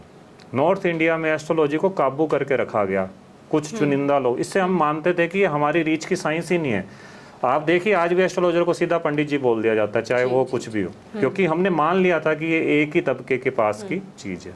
लेकिन मैं कहना चाहूँगा पंडित कास्ट से नहीं होते, पंडित अपने एक्टिविटीज से होते हैं। जैसे मैं आई एम नॉट नॉन ब्राह्मण, मैं ब्राह्मण नहीं हूँ, मैं पंडित नहीं हूँ, लेकिन मैं बचपन से ही मेरी हरकतें पंडितों वाली हैं। I never took any non veg, no drink, time पे उठना, टाइम पे सोना, हरकतें पंडितों वाली हैं। तो प्रोफेशन भी मुझे वही मिला। लेकिन बहुत सारे शर्माज को मैं जानता हूँ कि जो नॉन वेज भी लेते हैं, सब कुछ करते हैं, तो कहाँ से आप कास्ट के हिसाब से चलेंगे? तो मैं ऐसा इसलिए कह रहा हूँ कि नॉर्थ इंडिया में इस तरह से नेगेटिविटी बहुत आई एस्ट्रोलॉजर्स को लेकर, क्योंकि आपने लाखों के स्टोन पहना दिए, आपने पूजा पाठ दे दिया, हुआ कुछ है नहीं, क्योंकि दशा नेवर कैन बी चेंज। एक बात आपको बताऊंगा, एस्ट्रोलॉजी जब आप पैदा हुए ना इस दुनिया में, तो आपकी लाइफ की फिल्म जो है वो रिलीज हो चुकी है। लाइफ की फिल्म, उस फिल्म की थीम होती है एक कि ये रोमांटिक फिल्म है, कॉमेडी है, ड्रामा है, वो कोई नहीं बदल सकता। सिर्फ उसमें जो सीन्स आते हैं ना, उन्हें मैनेज किया जा सकता है। सपोज कीजिए भगवान ना करे आपकी किस्मत में एक्सीडेंट लिखा है, तो वो एक्सीडेंट आपका ट्रक से नहीं होगा, साइकिल से हो जाएगा। इतना काम एस्ट्रोलॉजी करती है, पर होगा जरूर। हाँ, लेकिन अब मैं इस चीज़ को ऐसे कहूँ कि ये पूजा करा लो, आपका ये काम 100% हो जाएगा, वो 100% होना नहीं है ना उस लेवल। और बंदे को आपने ज़्यादा सपने दिखा दिए, या तो आप उसे बता के चलो भी डैमेज कंट्रोल हो जाएगा, इतना फ़ायदा हो जाएगा। साउथ इंडिया में मुझे वो चीज़ थोड़ी सी ज़्यादा लगी कि वो स्टिक बात पे बोलते हैं। तो जैसे आपने केपी एस्ट्रोलॉजी की बात की, तो केपी एस्ट्रोलॉजी में ये माना जाता है, जैसे वैदिक में माना जाता है कि इस हाउस का लॉर्ड यहाँ बैठा है, किस पे उसकी दृष्टि है, कौन कौन से प्लेनेट से उसका संबंध बन रहा है, उस हिसाब से आप प्रेडिक्शन कर देते हैं। उसके बाद आपको वर्ग कुंडली भी देखनी होती है, नवांश कुंडली देखनी है, D10 चार्ट देखना, बहुत कुछ देखना है। लेकिन केपी एस्ट्रोलॉजी में हमने 3 चीज़ें ले ली। हम ये मानते हैं उसमें कि जो प्लेनेट है ना, प्लेनेट रिजल्ट नहीं देता, उस प्लेनेट का जो नक्षत्र होगा, उसका जो सब लॉर्ड होगा, वो आपको रिजल्ट देगा। किसी भी प्लेनेट का रिजल्ट उसका नक्षत्र देगा, और उस जो नक्षत्र का उपनक्षत्र होगा वो उस प्लेनेट का आपको टेस्ट देगा, उस रिजल्ट का टेस्ट भी। शादी होगी या नहीं, नक्षत्र देगा, शादी चलेगी कैसे, उपनक्षत्र देगा। तो अब क्या हुआ, आपकी दशा सपोज कीजिए राहु की चल रही है, हम सब वैदिक एस्ट्रोलॉजी से राहु की प्रेडिक्शन देने में लगे हुए हैं, राहु ये करेगा, राहु वो करेगा। जब आप केपी में जाते हैं तो पता चलता है कि राहु का नक्षत्र लॉर्ड तो मंगल है। मंगल को तो हमने उपाय किए ही नहीं, मंगल को तो छोड़ के रखा। आपको मंगल के रिजल्ट देखने होंगे और आप जब आप एस्ट्रोलॉजी में आएंगे तो आप हैरान हो जाएंगे कि वाकई आपकी कुंडली में मंगल रिजल्ट दे रहा होगा, और हम लगे हुए हैं राहु की बातों पे। इससे तो अपने आप में कंट्रोवर्शियल नहीं हो गया? कंट्रोवर्शियल इसे वो लोग कहेंगे जिन्होंने इसे नहीं पढ़ा। ओके, वही बात है, अंध अविश्वास बिना पढ़े बेकार है। लेकिन जब आप उसे पढ़ते हैं तो आपको पता चलता है क्या इतने बड़े यूनिवर्स को सिर्फ 12 राशियों से आप तोलेंगे कि इसका लगन ये है, इसका लगन ये है, इसका लगन ये, 12 राशियां। लेकिन केपी में उन राशियों को नक्षत्र में डिवाइड कर दिया और माइन्यूट आ गए आप, और काफ़ी क्लोज चले गए इंसिडेंट्स के। इसीलिए मैं कहता हूँ केपी एस्ट्रोलॉजी में बर्थ टाइम की एक्यूरेसी बहुत ज़रूरत है। चंद्र कुंड, जैसे आपकी चंद्र राशि, सूर्य राशि, लगन राशि, 3 तरह की चीज़ें होती हैं, 3 राशियाँ होती हैं। चंद्र राशि का क्या मतलब है कि आज आप पैदा हुए हो तो 2.5 दिन में पैदा हुए लोग आपके सिमिलर राशि वाले होंगे। लगन का मतलब है इस टाइम आप पैदा हुए हो तो 2.5 घंटे में पैदा हुए लोग सेम लगन के होंगे। लेकिन केपी में ये चीज़ 2 मिनट में बदल जाती है कि 2 मिनट में आपका उपनक्षत्र बदल जाएगा। तो प्रेडिक्शन 2 मिनट के और एक्यूरेसी के दायरे में आ गई ना। वैदिक में 2.5 घंटे के दायरे में थी, इसमें 2 मिनट के दायरे में आ गई, तो और टिक जाती है थोड़ा। तो ये रिफाइनमेंट आप इसे कहेंगे, आप इसे ये नहीं कहेंगे कि ये कंट्रोवर्शियल है, रिफाइनमेंट उसकी है। तो पढ़ा होगा। ये भी सुना है कि वहाँ साउथ में कोई ऐसा मंदिर है जहाँ पर बड़े बड़े ग्रंथ है जिसमें हमारे पूर्वजों के सारे सबके नेम्स लिखे हुए हैं। बिल्कुल बिल्कुल ऐसा। इवन जो नाड़ी एस्ट्रोलॉजी है उसमें जहाँ थंब इम्प्रेशन आपका लेते हैं, आपने कभी, आई डोंट नो कि आपने सुना या नहीं, आपका थंब इम्प्रेशन का मार्क लेंगे, फिर आपके कुछ पत्ते से होते हैं, पत्तों के ऊपर तमिल लैंग्वेज में कुछ ना कुछ लिखा है और वो आपको बुलाएंगे। सिर्फ थंब इम्प्रेशन आपका लिया, आपसे बात करेंगे कि आपके मदर का नाम ये है, फादर का नाम ये है, you will be feeling surprised कि यार इन्हें कैसे पता, उस पत्र पे लिखा है। वहाँ से वो आपकी कुंडली मिलाते हैं। तो वो एस्ट्रोलॉजी भी नाड़ी का ही पार्ट है, वो नाड़ी का एक रूप है। जो केपी एस्ट्रोलॉजी है वो नाड़ी का दूसरा रूप है। तो ये मतलब सभी के वहाँ पर है रिकॉर्ड्स? बहुत लोगों के नहीं भी हैं। तो ऐसा माना जाता है कि जब मुगलों ने अटैक किया तो काफी ग्रंथ उन्होंने जला दिए थे, तो काफी लोगों के नहीं भी मिलते हैं। जी जी जी। उसी से काफी भ्रांतियां हैं। अब जैसे लाल किताब है, लाल किताब लाल किताब वाले पंडित जी लिखकर चले गए, उसको अब एक्सप्लेन करने वाले अलग अलग हो गए। जैसे न्यूटन लॉ साइंस में है, फिजिक्स के टीचर सारे सेम है, उसे सब सेम पढ़ा रहे हैं, लेकिन किसी किसी टीचर का आपको बड़ा अच्छा समझ आता है। इसी तरह से एस्ट्रोलॉजी सबके लिए सेम थी, इंटरप्रेट करने का ढंग सबका अलग अलग होने से भ्रांतियां होगी। कभी भी एक एस्ट्रोलॉजर दूसरे एस्ट्रोलॉजर की तारीफ करता ही नहीं। एवरीवन विल बी सेइंग नहीं यार ये क्या बता रही है, यहीं से फिर गड़बड़ होनी शुरू हो जाती है। इसीलिए ऐसे एस्ट्रोलॉजर पे जरूर जाइए जिसकी आपको नीयत साफ लगे। नीयत साफ रखोगे तो एस्ट्रोलॉजी में पैसा आपको फॉलो करेगा, नहीं तो आपको पैसे को फॉलो करना पड़ेगा। ठीक है, तो ये सिचुएशन है। ठीक है सर, आपने बहुत अच्छी जानकारियां हमें दी जो शायद किसी को नहीं भी पता था, वो आज इस पॉडकास्ट के माध्यम से उन्हें भी पता चल जाएगा। घर बैठे आपने कैसे उनका अपनी डिटेल्स देखनी है, कैसे न्यूमरोलॉजी के थ्रू आप अपने बारे में जान सकते हो, ये बताया। तो ये आई थिंक मेरे लिए बहुत ज़्यादा फ़ायदेमंद होगा कि मैं भी देख सकती हूँ, और मैं अभी घर जाके अपने घर वालों को भी देखने वाली हूँ। तो thank you so much. I hope कि आपको भी अच्छा लगा होगा हमारे पॉडकास्ट पर आकर। बहुत बहुत धन्यवाद आपका मुझे बुलाने के लिए, और बहुत अच्छी वाइब्स आई मुझे आपके इस चैनल पर आकर, और ये चैनल आपका बहुत ग्रो करेगा। 6 मंथ के बाद आपने मुझे फीडबैक देना है कि यस सर इट वर्क्स।